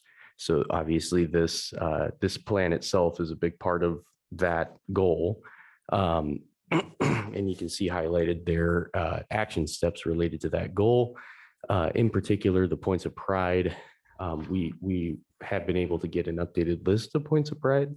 And I'm excited to utilize that list and have that list help us kind of guide our efforts and what exactly we focus on. But college and career readiness are important. Our students' dual credit opportunities are extremely important. There's more than I could list succinctly in a presentation, but and then the other one I wanted to highlight there is defining MCSD's desired brand. So that is actually something that the website work that's going on right now, which is itself another goal on this plan. Wrapped in with that is going to be support for branding the district and sort of renewing and rejuvenating our brand and branding efforts. So that includes a brand guide, which will help. It'll help make our marketing and branding efforts consistent across the district, no matter what building is using our materials, no matter, as long as it's obviously officially okayed for folks to be using branding materials from us, they will be consistent across the board. It also includes the creation of a district tagline. Just a value statement is another way they describe that. So who are we? What's our identity? And to a degree, our mission and vision statements that we have do that work. But this is sort of the elevator speech in a nutshell, sort of tagline. So those are a couple parts of that. Of course, I've shared a couple updates with you all about the district website upgrade work going on. It's exciting. We're continuing to move forward on that. And like I said, that also separately kind of wraps in our branding efforts from goal 1. Did you guys have any questions about the website? I didn't want to, yep, okay. Okay, so goal 3, this is obviously an incredibly important area for our district, enhancing communications to our non-English speaking and minority families. This is where the feedback we got from our Southeast Asian refugee community and our Hispanic and Latino parents really comes to the fore. So, and I know everyone here has heard about the planning going on around the Welcome Center, was mentioned earlier tonight. So that is incredibly important to this goal, just because we have families, excuse me, we have families continuing to come into the district from not only within the state of Iowa and within our own community, but of course, from various countries and cultures. So giving them a place where they can immediately and positively engage with the district is incredibly important. So we're excited for that. And then the other highlight for this goal I wanted to point out was developing a plan to engage English learners and those with limited technology access. It's that's one of those things that's inherently challenging because our existing channels may not be reaching all of those folks as effectively as we'd want them to be. That's where the goal of developing a key communicator network among English learners really comes into play. We can come up with alternative ideas for how to reach people who, due to various barriers, may not be getting our messages or may not be getting our full messages all the time. So,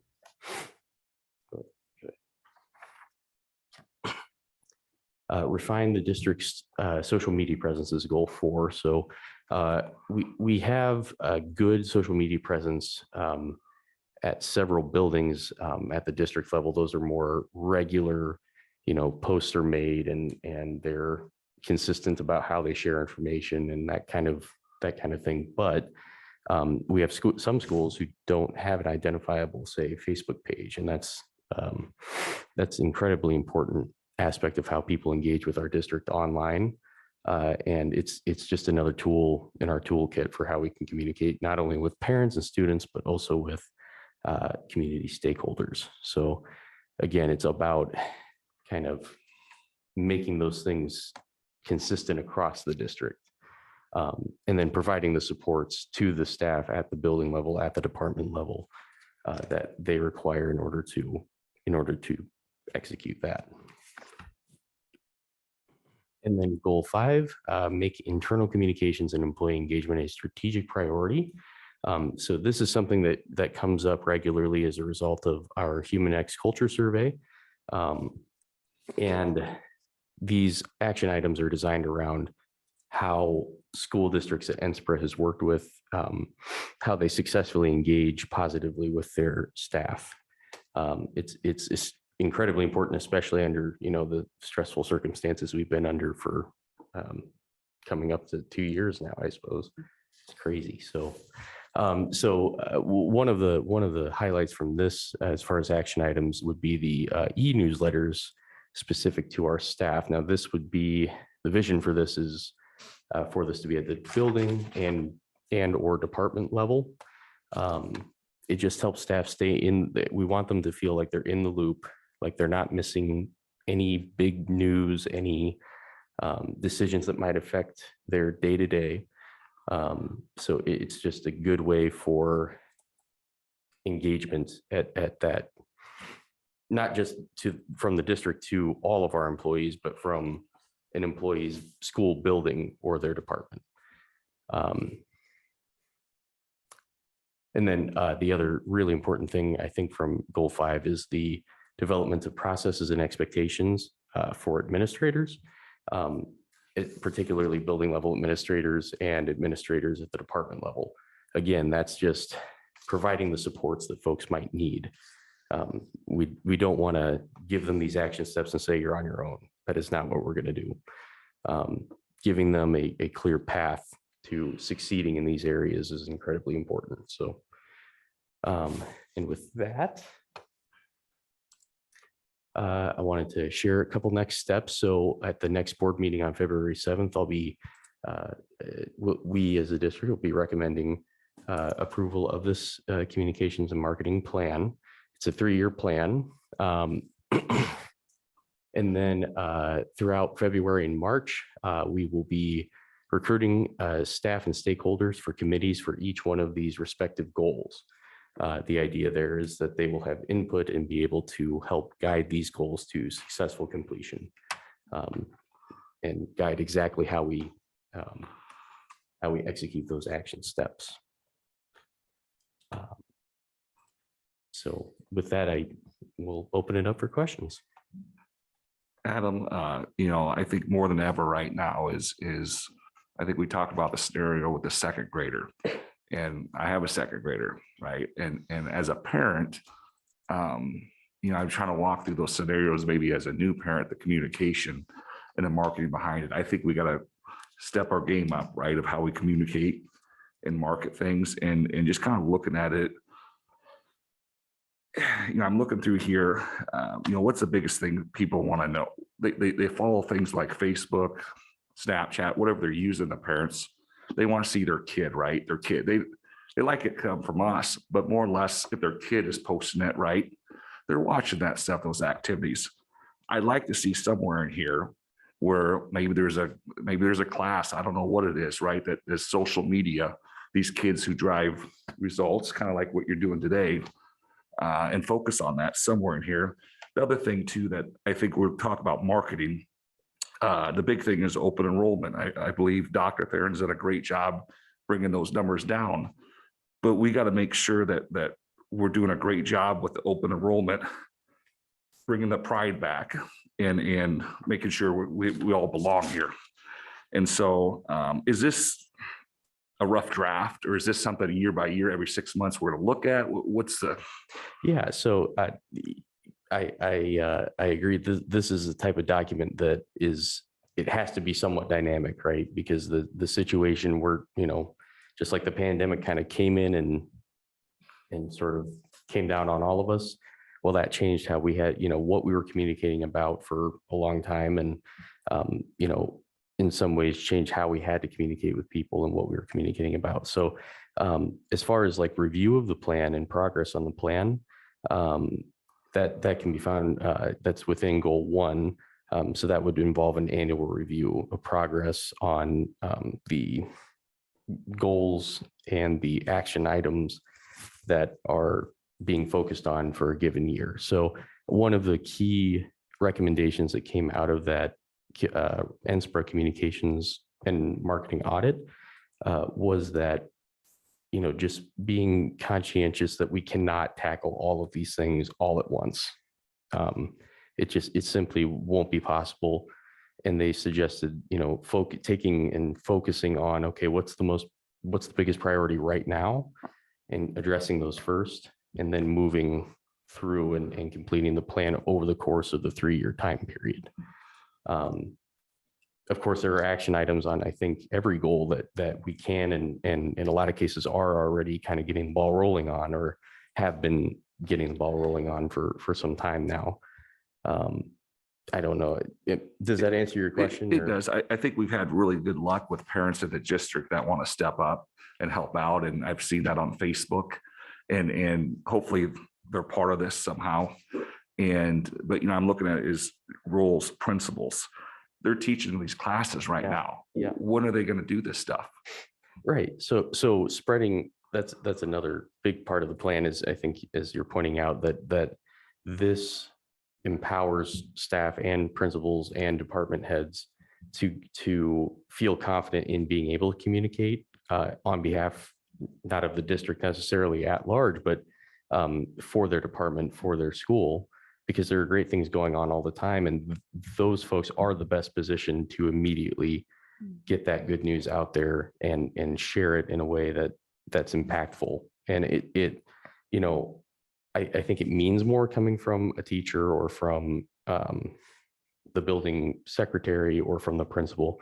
To your point about how busy staff are right now, that's you're correct. And that's the reason why the items where we involve a lot of those other folks at the building and department level, that's where those written procedures, protocols come in. It's all about making it as smooth and understandable process as possible, so that they don't have to, no one has to sit there worrying like, oh, am I doing this right? Am I taking all the correct steps? We're looking at creating documents that they can access to go ahead and answer a lot of those questions and give them that path. Okay. And the one last thing, and then I'll be done with this, is I liked on step one, goal one, reaching out real estate agents. I like to see more proactive, that community, other sources, to new families coming to town. We need to hit them head on and get them in our school district, and the why behind it. We need to add to that list right there. Yeah. Getting the more influential folks we can get helping us actively. Correct. With that. Yes. Yeah. Under goal 4, when we're talking about the social media, Zach, I was just looking there at the action steps. And I think with the fact that you're talking about protocols and examples, templates to share with building principals and even teachers, what it might look like to have something posted on their established Facebook page or their established social presence, I think will be very helpful. I know in some districts, each classroom has a site that you can go to and you can actually see the activities that are going on, special activities during the day. And I think that's what this is alluding to by doing that. And I think that will give more of a presence of what happens on a day-to-day basis in a second grade classroom, so that parents have a better understanding, but even community members that just go to the site, what's going on at school today, you know, that kind of thing. And as you say, not every school has social media developed. And so that's the reason why, you know, the need for a set of protocols or a template to help everyone get started and be on the same page. That's what struck me. And I think that will be helpful in doing that. I do have another question about branding. And so I don't know how to phrase this. At one point in time, different buildings in the district had their own Their own brand, logos. their own logo, their own mascot, their own whatever. So are we thinking that that may go away and the tagline is the same and the branding is the same at all levels? I At all think- buildings? It's already gone away. I mean, it's Has it? Bobcats across the board now, so. I think what really we're looking at first and foremost would be our district brand, the star, that would have been done a number of years ago, probably when all of that consolidation of branding happened. I think we're well aware of the dangers of dealing with like the mascot and that sort of Yep. thing. So Yep, that's what I wondered. So trying to navigate that, but first and foremost, be looking at the district-wide branding, and then, there may be some ways that we can continue to use the historical branding, which is most associated with the high school and or athletics activities, and maybe figure out a way to make it developmentally appropriate, across the board for elementary, middle, high, that sort of thing. But the plan is to keep Bobby, yes. But I'm not wedded to Bobby, but I'm just saying that may be a struggle. I didn't know what direction. to go. yeah, no, but it is a good question. It's important that people have an incredibly strong connection, especially folks who grew up here, lived here, and it's an incredibly important thing, and we have to be sensitive about how we approach it. So yeah. Thank you. When you mentioned that, Jackie was just here and I was really impressed as she's going through the offerings that she's changing in the catalog, that she's listening to her staff, she's listening to the community. She's pulling from a lot of stakeholders to decide what needs to be offered. And I think somehow the responsiveness that we have to our community is an important part of our brand. Yes. Did you have a I don't question? really have a way to say it. I just think that that's something we need to be, it needs to be central, that we are listening to the people in our community and trying to meet the needs of the people in our community.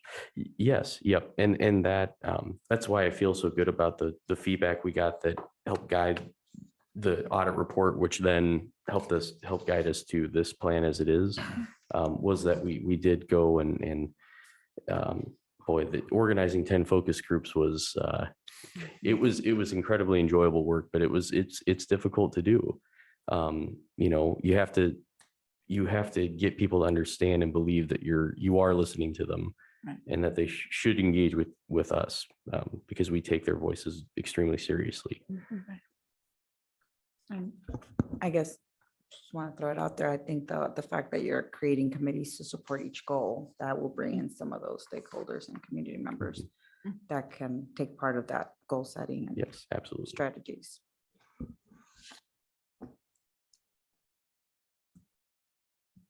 Other questions for Adam? Okay. Thank you, guys. Thanks, Adam. It's thank you for the good questions too.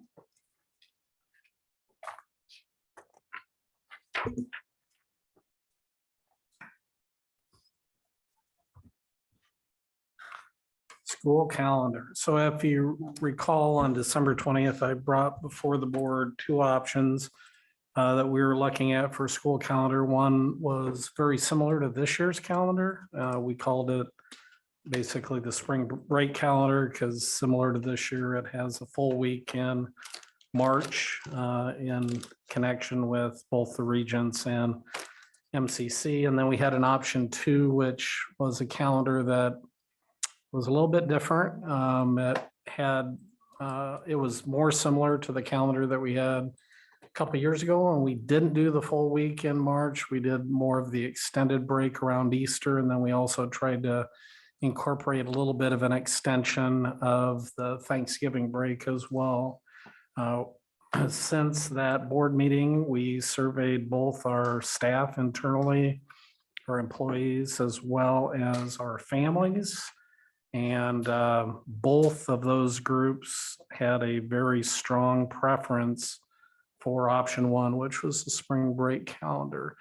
We had about a 60-40 response from the parents and a 70-30 response from our staff leaning towards option one. So I would recommend to the board that we go ahead and approve option one. Any questions?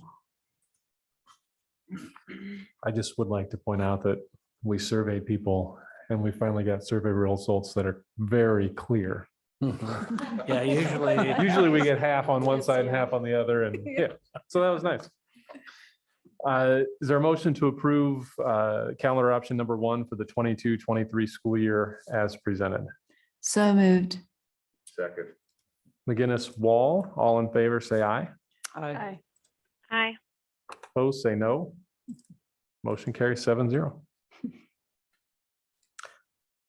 So I wanted to provide a bit of an update regarding our COVID-19 mitigation strategies.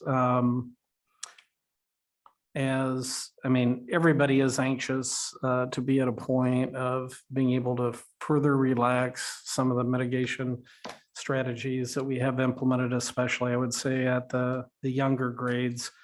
I was hopeful that as we were heading towards Thanksgiving, even though we knew of this new thing called Omicron, that we'd be in a position, by for sure the end of this month, if not earlier, that we'd be able to significantly reduce some of the strategies that we've had at the elementaries. I've had a number of conversations with our building administration at all levels, but particularly at the elementary level where a lot of our strategies still exist, the most notable being the mandatory masking. And we've talked about effective today, starting with trying to get more students, allowing students to use their lockers. That was one of the restrictions, and we had some buildings that were doing some hybrid approaches, because one of the challenges is when students can't use the locker, especially during the winter months, coats, boots, gloves, hats, all that stuff is in the classroom. And so we plan to allow them starting today to be able to use the lockers. I think at the secondary level, it's going to be more of an optional or voluntary thing where if kids want them, great. If they don't, that's fine as well. And then we're going to loosen up restrictions outdoors relative to recess for the most part. We've had kids play and participate in stuff within their classroom sections, again, trying to reduce the amount of crossing over of different kids, which would potentially contribute to spreading the virus if it exists. And so that is another thing that we're loosening up on starting today. And then although the weather towards the end of the week looks like could be indoor recess. And then also reincorporating some of the furniture that has been temporarily stored, which lend itself more to collaborative work. Some of that's being reincorporated back into the classroom. The two bigger things, and we're trying to be really conscientious for the teachers too, in terms of kind of reducing the load and stress. One would be, as far as lunchroom is concerned, we have since the beginning of the year, we've been making the opportunity available to get more and more kids out of the classroom and into the cafeterias without fully loading the cafeterias, still trying to do it in a safe way. And our hopes were that at the semester, we'd be able to go back towards closer to normal lunchroom usage. And again, I'm focusing a lot on, it applies to all students, but focusing particularly on the younger students who had the last chance to get back fully vaccinated. With that, as well as moving the masking to an optional versus mandatory, I really think it would be prudent to hold off till our next meeting to potentially make those adjustments. As you know, we've had record numbers of both staff being negatively impacted by COVID, as well as students being negatively impacted. And I'm quite concerned about our ability to continue to keep the ship afloat as far as school in session. I think that should be our number one priority, so as not to negatively impact families and households and student learning. We've been able to do that first and foremost through the major efforts that our buildings have made to try to figure out things that they can do to plug holes as it relates to the sub shortage and teacher shortages from absenteeism. And then also Shauna and the district administration have done a great job of deploying people on a priority basis to try to keep school in session. I think most know that, last week particularly, but the first 2 weeks have been pretty challenging since we came back from break. But last week particularly, we had absences of employees and staff that were significantly higher than they were in November of 2020, when we had to pivot into virtual learning for, part of that Thanksgiving week. So essentially, I know that people are really anxious to get to, and students, some parents, staff certainly, to get to an optional masking. But I really think that we should hold off on that decision, which will still be controversial, but till a later point when we feel like we're kind of on the backside and that the county positivity as well as the school district positivity is starting to go on the way down versus the way up, which we've been experiencing. I think there's light at the end of that tunnel. We've made a major effort to try to vaccinate all of our students, including the younger ones, for which we're about a week away from those that participated in our clinics being considered fully and completely vaccinated. We made an effort also this past Saturday to offer vaccinations to our older students and any additional employees that would wish to take advantage of it, as well as boosters. I think we had somewhere between 50 and 60 people sign up for that. And of course, we had that major storm, which caused us to have to relocate that to Hy-Vee versus facilitating at the Roundhouse. But a vast majority of those people that signed up actually made the effort to get to Hy-Vee and take advantage of that. But that's kind of where we are at this time and what I would recommend. I'd be happy to answer any questions. So my understanding is you're recommending that we continue with the masks until we are sure we have enough staff to cover students, and most of the students are remaining in school. Well, but until we start to see a significant decline in the county positivity and the school district positivity currently related to COVID, which I think will continue to coincide with lack of employee absenteeism and student absenteeism that we're currently dealing with. But you are loosening up some of the restrictions on recess and small group work and lunchrooms, lockers. And this actually came up in my school visits. Generally, when we start a school year, that first week, there's quite a bit of time allotted to teaching students the proper way to use their lockers, the proper way to behave in a classroom or in a lunchroom, how to resolve conflicts at recess. And at this time of year, we tend to have a very tight pacing schedule for academics. So if you're going to start making these changes at this time of year, we may need to look at our pacing guide so our poor elementary teachers actually can do everything they're being expected to do. Again, these things aren't intended to necessarily change the structure of the classroom or what have. It's more the less structured, it's to provide more opportunity for freedom of student supervision and more latitude for students to be around other students.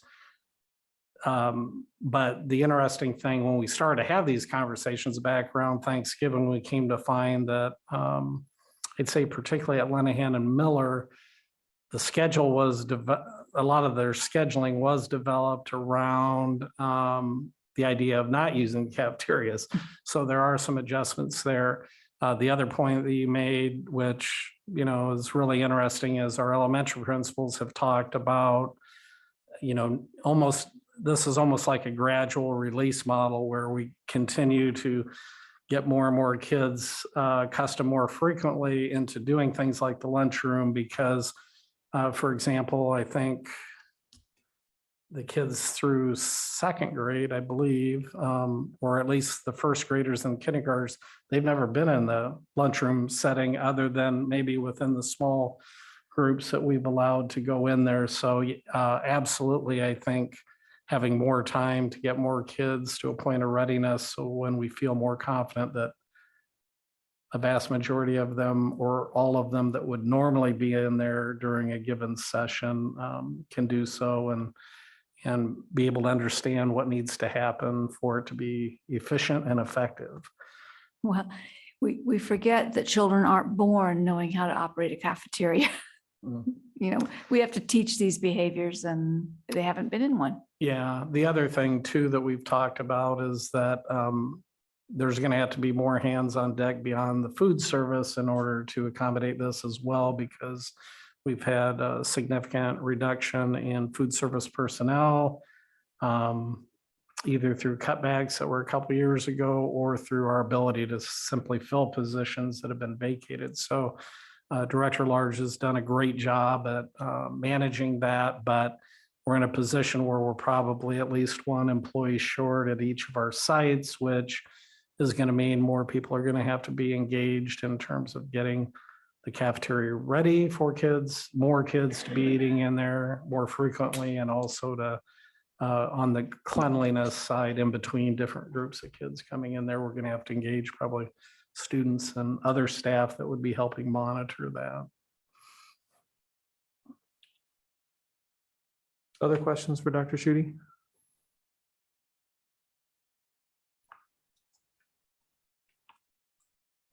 Okay. Amy, you're up. The mic over there, since I've got 3 documents to pull up, is that okay? I'll just.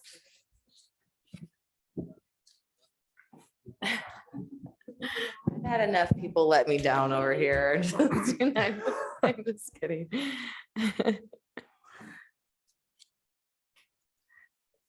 Okay. I have before you a number of RFPs, requests for proposals.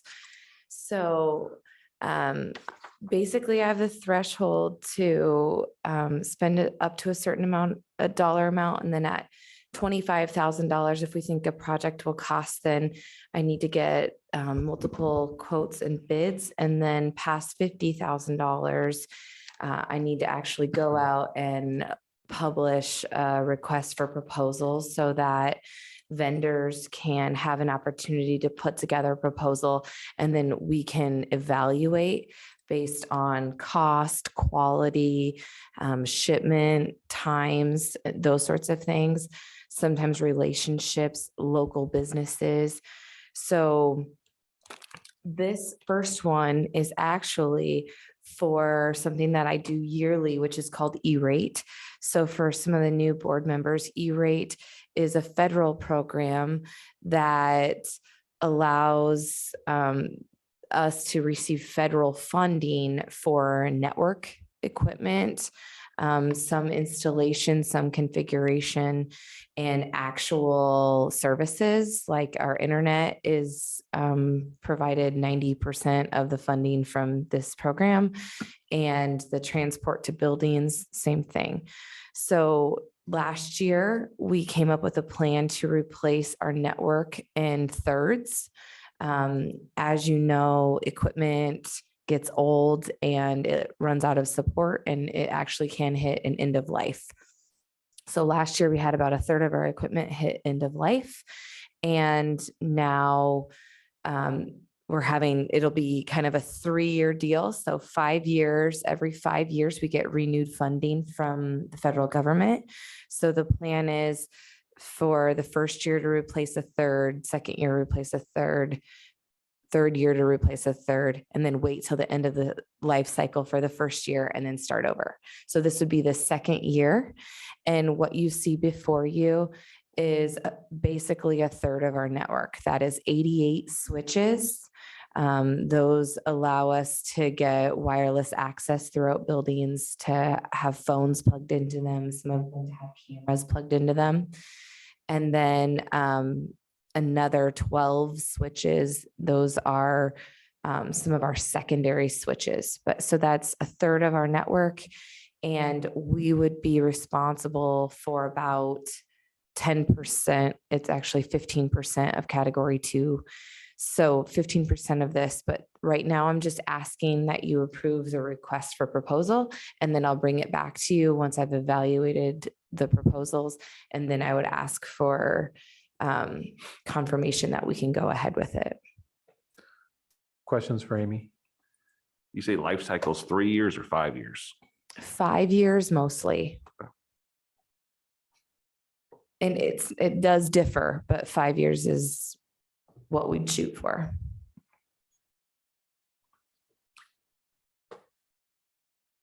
May I have a motion to approve the request for proposal for wireless networking equipment for the 22-23 E-rate funding year as presented? So moved. Second. McGinnis, Faltus, all in favor, say aye. Aye. Aye. Opposed, say no. Motion carries 7-0.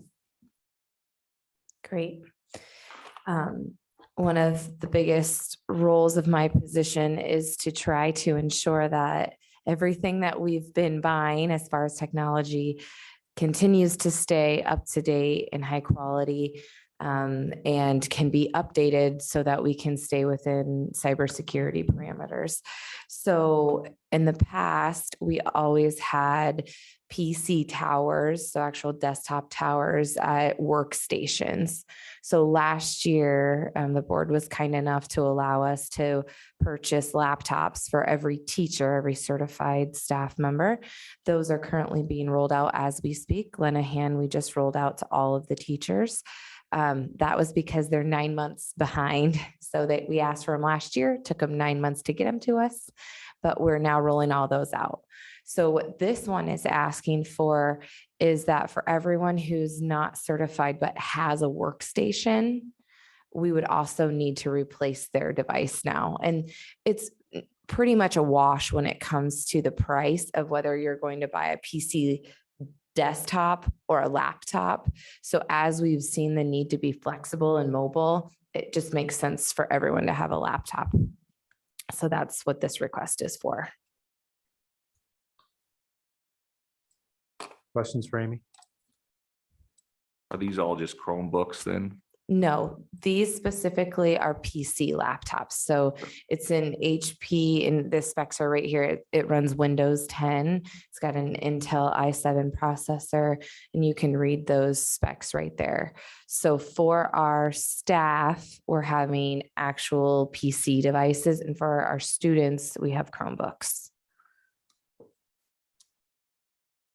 So once again, this is just a request for proposal. Yep, this is not an actual Purchase. Correct. Is there a motion to approve the request for proposal to purchase 75 laptops as part of the computer replacement cycle for non-certified staff? Move to approve the request for proposal. Second. Lowry, Hernandez, all in favor, say aye. Aye. Aye. Opposed, say no. Motion carries 7-0. Okay, now, Zach, this is probably what you're talking about. These are the Chromebooks. So this is my third request for proposal. And this is our typical replacement. So once again, we have replacements for each piece of equipment, replacement cycles for each piece of equipment that we have purchased. We have a plan to stay within a specific budget every year. So this is just our typical replacement for students. And we always do this amount of grades. PK was added the first year I was here. So that would have been March 2020.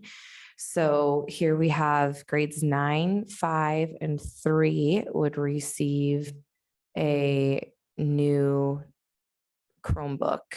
and then pre-K as well.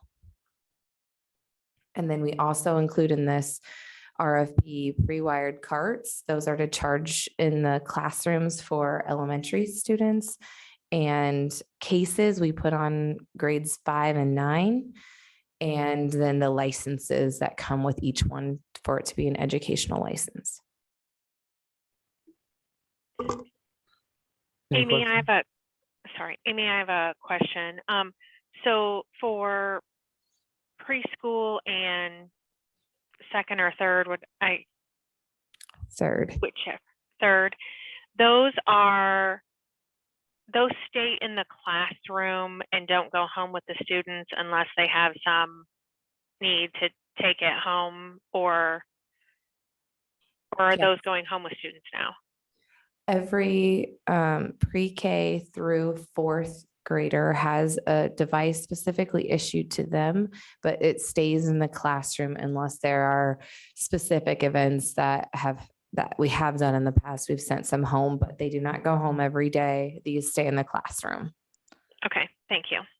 Yep. Do we purchase a few extra gumdrop cases for the kids that are quarantined or they have to take a computer home?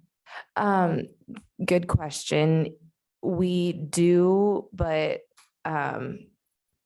we actually have about 10% built into each of these numbers. And we do use those because it fluctuates. A lot of times we have breakages and we need to get new ones out before we can fix the other ones. Sometimes they'll total a device completely. So we do have built-in quantities above and beyond, and every kid, these numbers, the grades actually include MBA right now. So they'd be included in those numbers.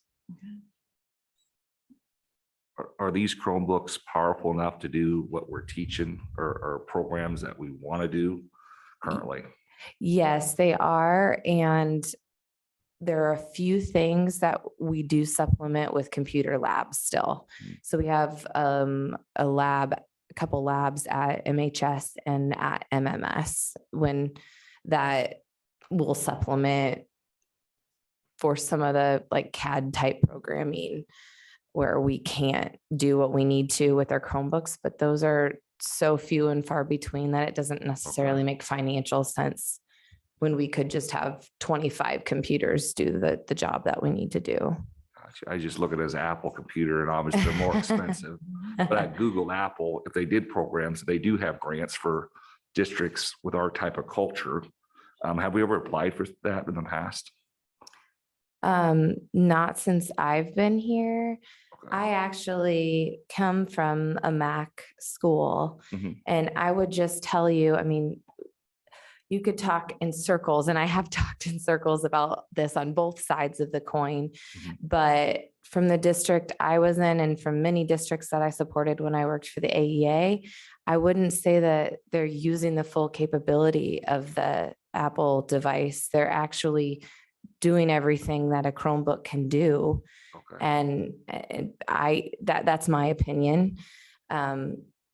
And now the neat thing and the place that technology is actually going is more to like virtualized environments.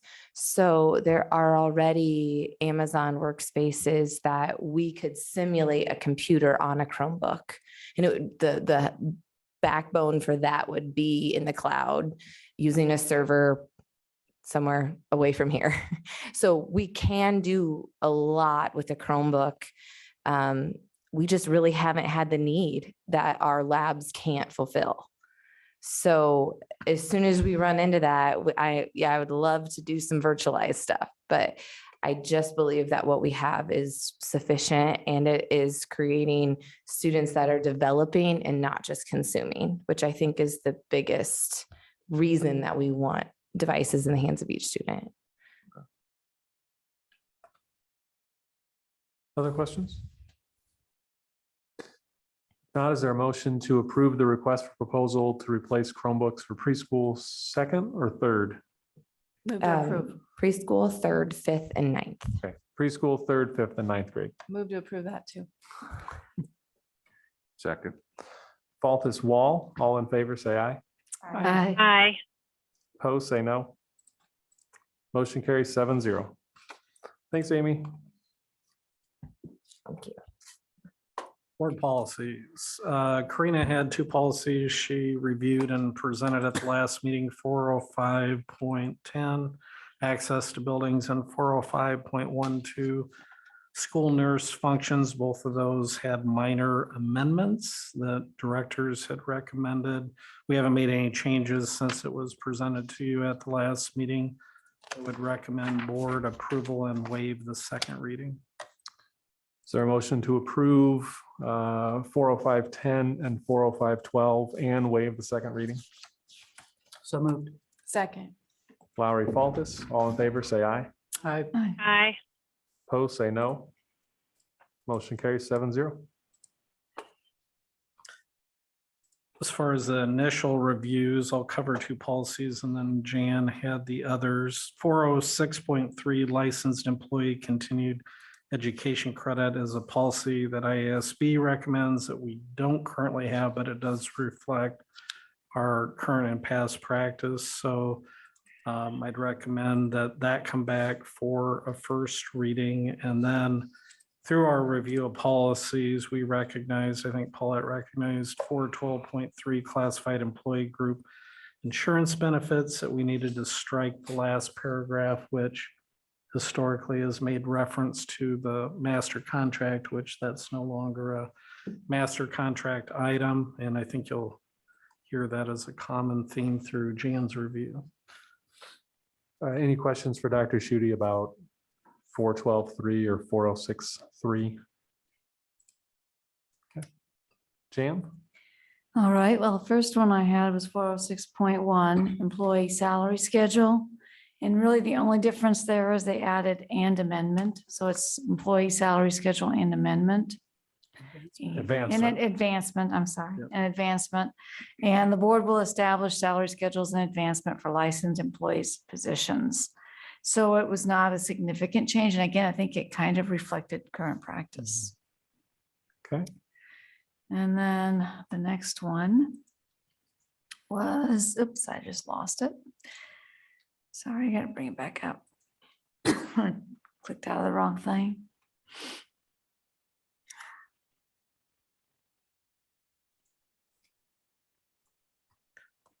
Just to speak to that last policy, IASB actually had a 406.2 that spoke to advancement, but the language was exactly the same, other than the use of terms for 406.1. 406.2, we felt it was redundant, so we just made them one policy. No, it was a sensible policy. Okay, 406.4, as Theron pointed out, they took out the clause or the paragraph about the master contract. And then it says the board may, in its sole direction, establish a salary schedule for extra duty licensed employee positions. Again, I think that's reflecting, I'm sorry. Bless you. Okay. Okay. Again, I think it doesn't change what we're doing. It's reflecting what we already do. Very minor changes. And then I'll try going back this way. It helps. 406.3. Continuing education credit. That's another one that you brought up. Yeah. That one I'll read because there are no changes to that. It's a new policy. Continued education on the part of licensed employees may entitle them to advancement and compensation. Licensed employees who have completed additional hours may be considered for advancement. The board may determine which licensed employees will advance in compensation for continued education, keeping in mind the financial condition of the school district, the education and experience of the licensed employee, the educational philosophy of the school district, and any other items deemed relevant by the board. Licensed employees who wish to obtain additional education for advancement must follow the process outlined in the employee handbook. The superintendent or their designee has the discretion to approve credit outside the employee's area of endorsement or responsibility. It is the responsibility of the superintendent to make a recommendation to the board for the advancement of a licensed employee. And I could see you doing more of that, Theron, because we are so short on teachers. Teachers going for extra endorsements outside their area could be useful to us. And then the last one, I guess that's it. I think we had 412.3. I thought there were four, but 406.5. 406.5. okay, it didn't open for some reason. Plus one, let me try it again. It still didn't open and I did read it. There it is. Okay. Group insurance, again, taking out the thing about the master contract. And then I did actually question one line and I was told it's exactly what's quoted in the law, but it does have the word minimum a bunch of times, which makes it sound like we're being cheap, but apparently that is the exact wording of the law. And we do offer more than the minimum coverage. So anything else on that one? Those will all come back.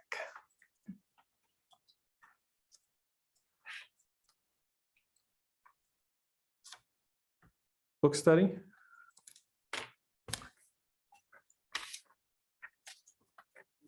I left my copy in my car. Like, it's just out there getting cold. Yeah, so Apparently. I think what we had suggested was just for people to try to come up with a takeaway from the either the first or second chapter or both, and certainly go around the horn. Originally, I just had a couple members of my team that were going to participate in the book study, and now that's grown to most, but not all of the leadership team. Nora did not get her book till today, so she's off the hook, and Adam and Amy are not being asked to do this, but Shauna, Matt, Nora, Paulette, I are participants, but any volunteers to? Oh, I'll go first. So I think as I was looking back through your copy, Theron, I think what struck me from the first chapter in particular was the part where I talked about a new breed of board member who, and I've been here for quite a little while, and I feel like I was on the other side of that. Like I kind of sat back and listened and learned and tried to figure out what was going on. Not that there's anything wrong with doing it the other way around, right? I think there's plenty of value in coming on with an idea in mind of what you want to achieve and where you want to be. So that was my big takeaway from the first chapter was I was like, hey, that's me. I was the guy who just kind of sat there and tried to figure out what was going on without sticking my neck out too far. Well, Sean, that was mine as well, virtually from the first chapter, because I'm like, wow, that's totally me. And B even made a comment about it one time when she was, doing her little talks about each of us, how like Sarah just sits back and listens and then speaks up all of a sudden when something strikes her or asks a lot of questions behind the scene. And I feel like that's the path I kind of took when I joined the board. And now in my third year, not tonight so much, but I'm a little more engaged verbally than I had been. So yeah, and not that there's anything wrong with the opposite, just like Sean said, but I kind of felt like that was me. I felt the same way. So as I was reading, the same thing happened and you're like, oh, I did that for a good 2 years. I mean, I don't even remember even slow moving it or moving for approval because I would be like just sitting back, seeing what's going on. Definitely very relatable. I like the idea of the teamwork and governing as a team. I feel like we do a lot of that, but sometimes I feel disconnected sometimes too. So, yeah. I think one thing, well, two things. I think, we've worked really hard to try to do a better job of onboarding board members, particularly by being engaged in, the ISB work or offerings. And this board has always done a really good job of that. The other thing that probably people on this board don't understand, not all boards are engaged in subcommittee work like our board is, whether it be negotiations, whether it be facilities. Oftentimes there is a group around finance, but when you think about the plethora of things that you attend and participate in addition to just coming to the regular meetings, and you can't do it all necessarily. So, over time, for those year after year, the opportunity exists, after a couple of years of serving on a particular committee, to possibly consider doing a different one. If people wish to, that's a great way to be engaged in that work as well. And I think, he talks about back in the old days, I guess, of which I was a part of too. There was this kind of demarcation line between administrators and the board, and sometimes the superintendent served as kind of the gatekeeper of those communications. And I think a lot of those walls have come down in part through some of the subcommittee work. I think the key to all of it is just open communication, and the fact that, board members can certainly reach out to like district administrators. It's just good for me to be in the loop through copying me on those communications, so I can help both the district administrator and the board members navigate some of those issues, or at least be in the loop of it. But, I think we've had a pretty open and collaborative relationship over time. Not that there's not always room for improvement, but not all districts are like that. The concept of boards, subcommittees, or advisories or whatever don't exist everywhere. So I agree, as I had a conversation with a board member from another district, and they didn't participate in subcommittees either. So that was weird for me. Like, what? You're not involved in that?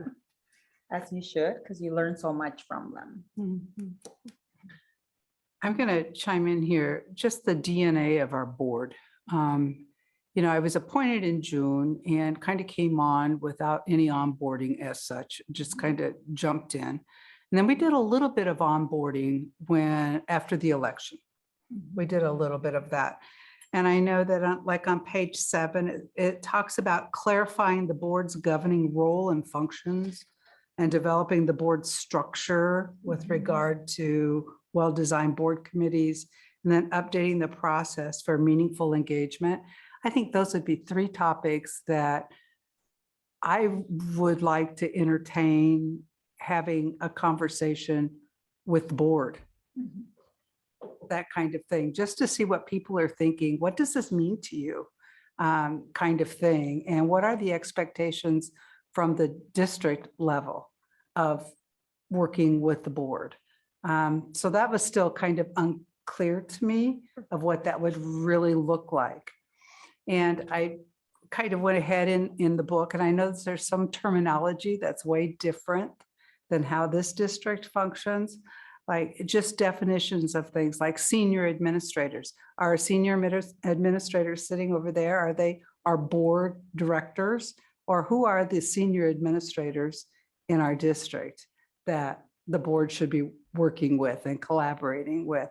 So I think part of it is just terminology that it would be nice if we would start clarifying, so that we kind of know who we're talking about as we're going through. And so I've just kind of put question marks about who might this be, and those kinds of things, because every district is different. We have our own DNA.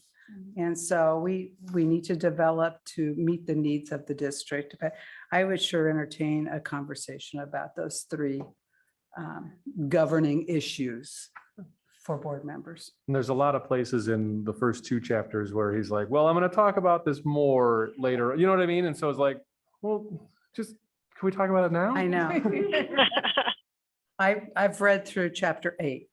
And it's not that it's contradictory, it's just very difficult to come back and try to connect some ideas. And he does repeat himself throughout the chapters. So, you have that there. But once again, it's the terminology of who are we specifically speaking of, kind of thing.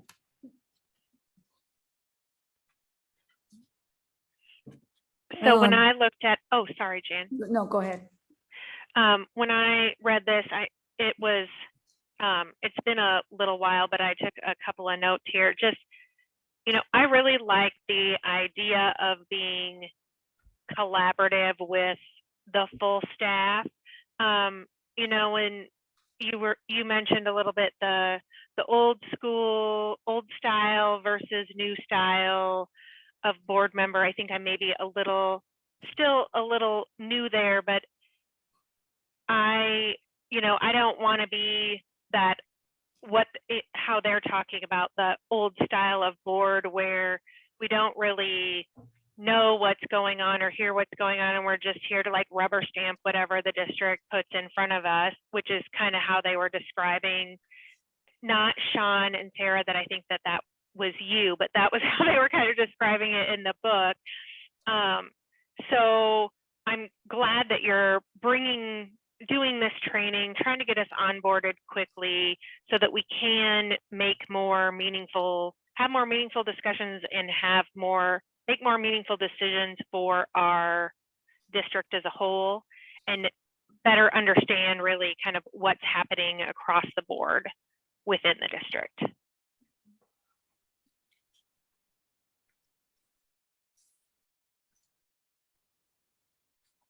Zach, Jan?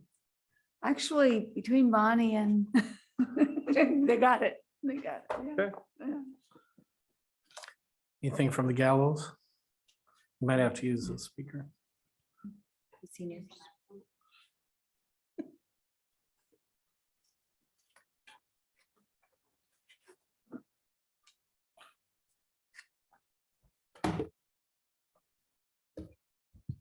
I think in order for us to really come together and reach our potential, as a team, it takes engagement on both ends. So when I look around the room, every time we've had some discussions, and we've navigated COVID even this year while I've been with you, there's been some really difficult decisions.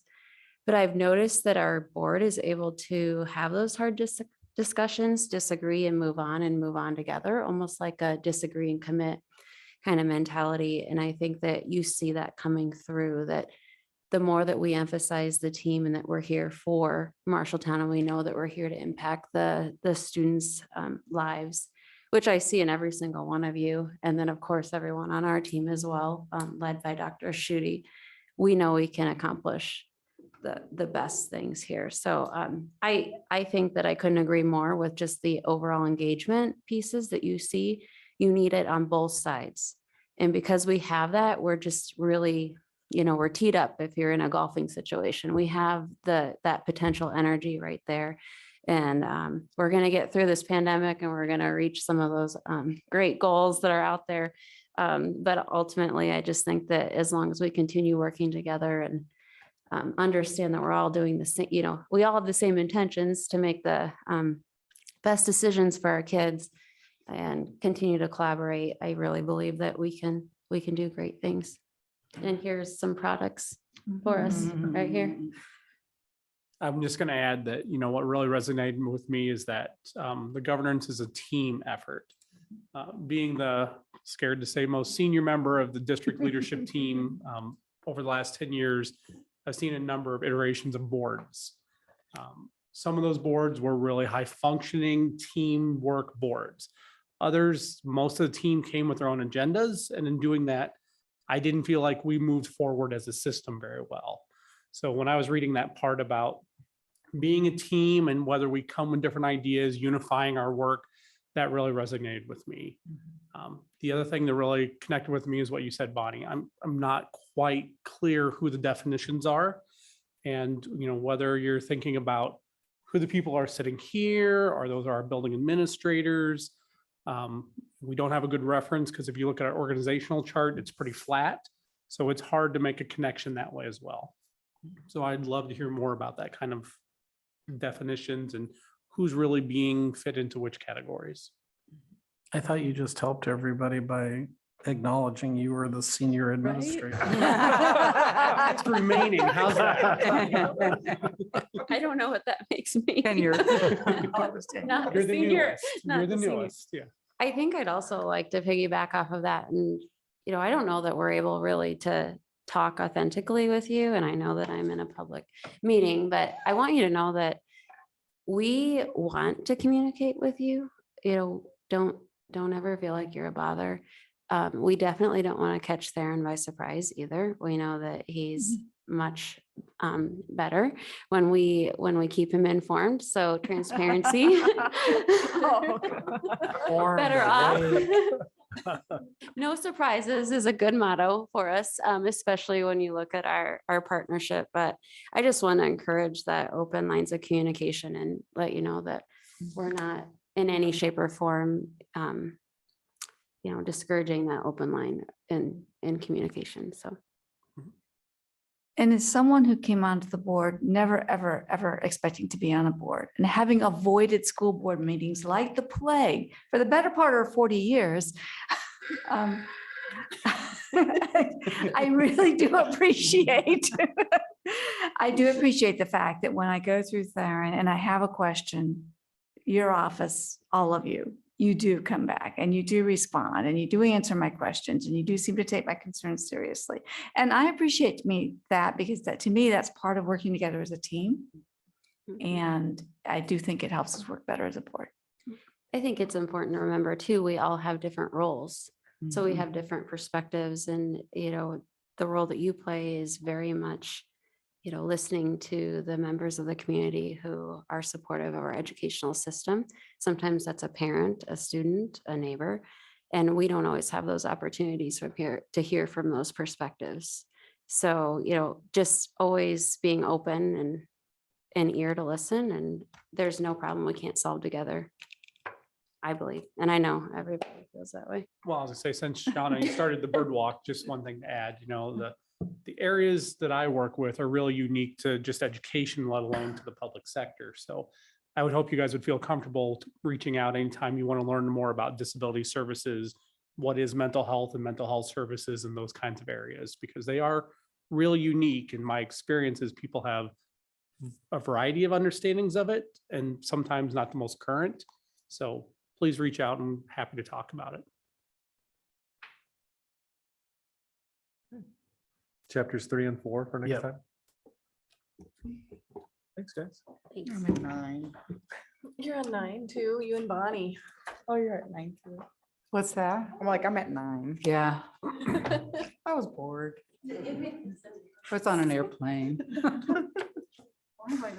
Snow days, cold days, Saturday night. Adam, do you have anything else, or you good for the night? Okay. Reminders, Bonnie, you have 3 policies to review for next meeting. Monday, February 7 is our next upcoming meeting. There's some committee meetings coming up. Teacher quality, finance committee's meeting, SIAC will meet just after our next meeting. So we'll get a few committee reports next time around. Facilities? I think finance and facilities. Yep. Okay. And then. Sean? Yeah. I have a question. Sure. So we're doing all these board policy reviews and you're assigning board readings to the different members of the board. I am not at all familiar with, when you assign that to me, what does that entail and the process that I would need to go through to do that? And I'm not sure if Zach's in the same situation. Can we get a little side 101 on what we're supposed to do from that perspective? Expectation. Not right now necessarily during the meeting, but can we get, yeah, like, what does that process look like and how do we do that and what do we do? Yep, absolutely. Perfect, thank you. Yep. Committee reports. Let's see, Insurance Benefits Advisory Committee met last week.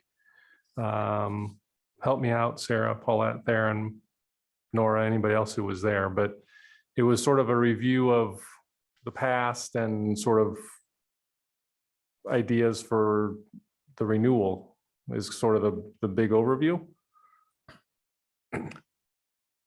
Okay, that was my recollection, so. The Equity Committee also met January 10th. on student engagement. And we spent a little bit of time talking about, we get a lot of information at the secondary level with regard to student engagement and those kinds of things, but it is more difficult at the elementary level.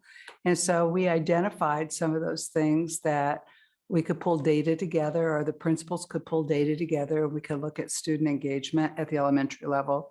And those folks, the elementary students that are involved in XLP, and maybe also looking at behavior data to see it, what challenges we might be dealing with at the elementary level, as well as attendance, and looking really at that chronic attendance like we heard this evening at the high school.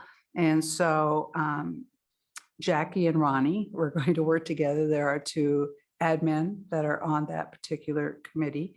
And so we're going to look at that data the next time that we get together. At the secondary level, it was CTE enrollment, post-secondary enrollment, graduation rates, dropout rates, fine arts area, kids involved in the fine arts area.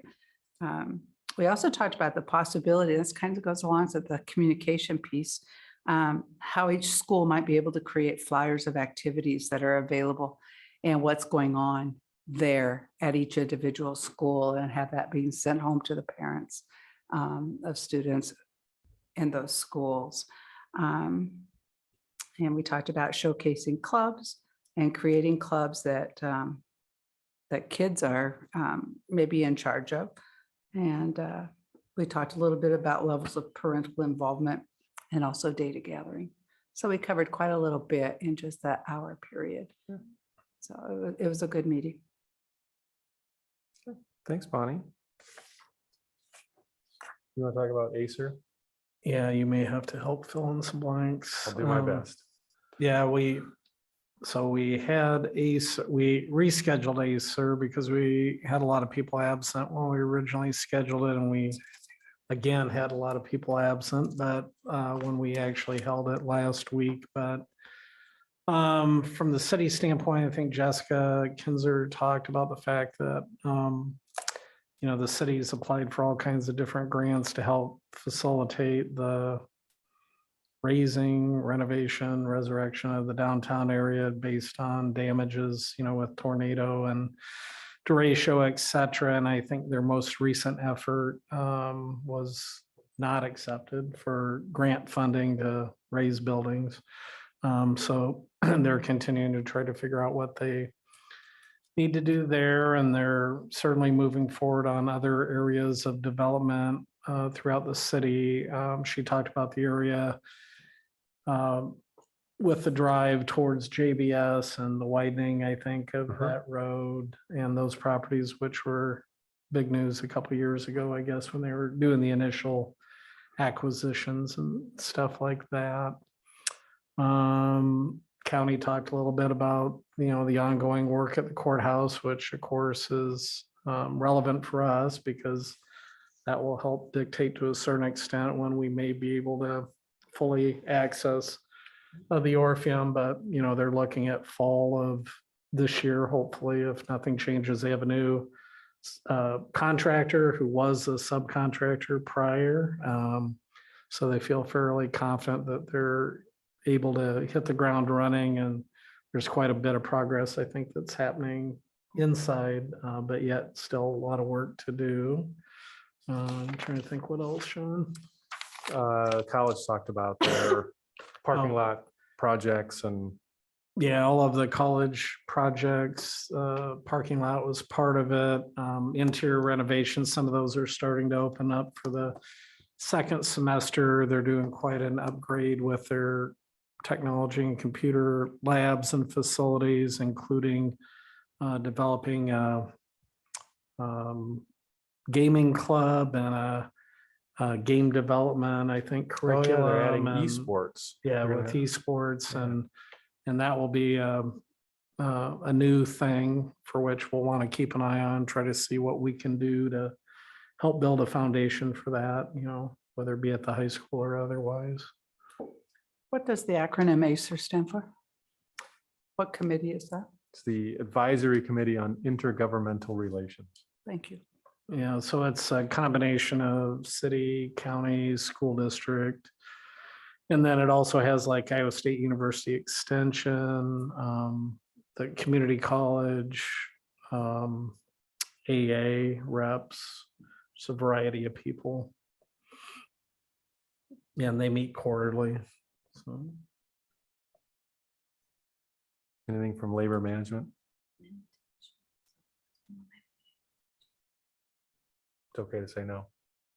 I don't think, we had some discussions with the paraprofessionals. They were the only group that had some things that they wanted to talk about. So there are things for, basically further consideration in the future in terms of benefits and compensation and that sort of thing.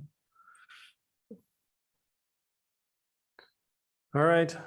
What have we done to improve education for the students in Marshalltown tonight?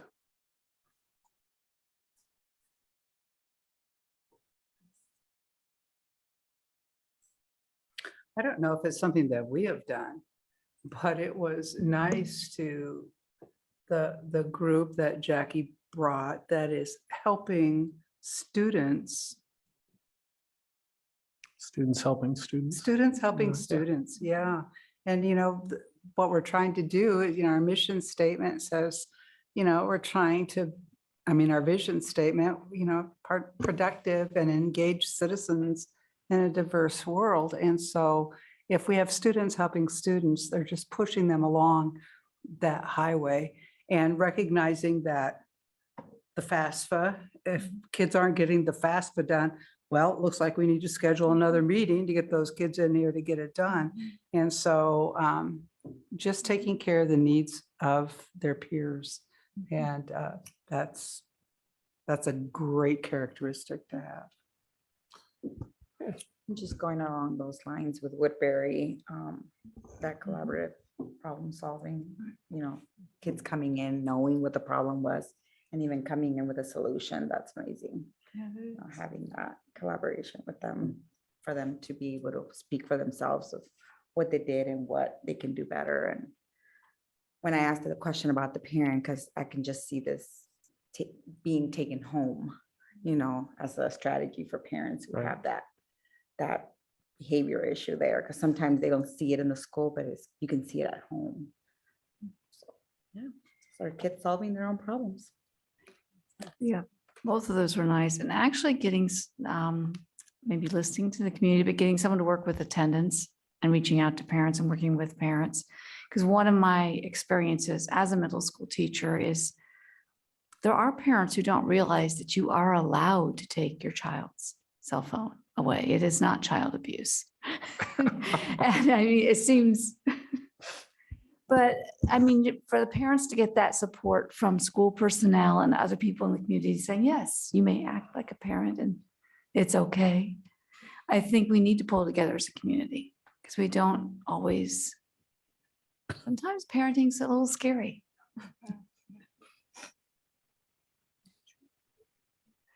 I'm going to echo what Bonnie said. I really enjoyed listening to the high school students and seeing all of those different things that they're involved in. They're not only involved in the Americorps, they're involved in multiple other things, and just listening to the schedule of things that they had organized for their fellow students made me tired. So, they're putting a lot of time and effort into that. And I think that's great.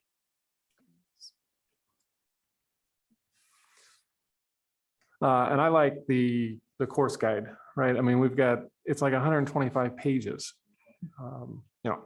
I went to a small high school. The idea of a 125-page course guide for the high school is just, I still can't quite wrap my head around it. And that's just, a reminder of the opportunities that our kids have that I didn't have when I was a kid. And a lot of kids who don't go to a school our size and that don't have those opportunities. So that's mine tonight. I think I'll add on to what Sean said is I really like the idea of the agricultural. We have some neighbors in our neighborhood that when I was out campaigning, they're talking about, do we offer such programs? And I think this could be great. We could add on to on the agricultural community to bring students here.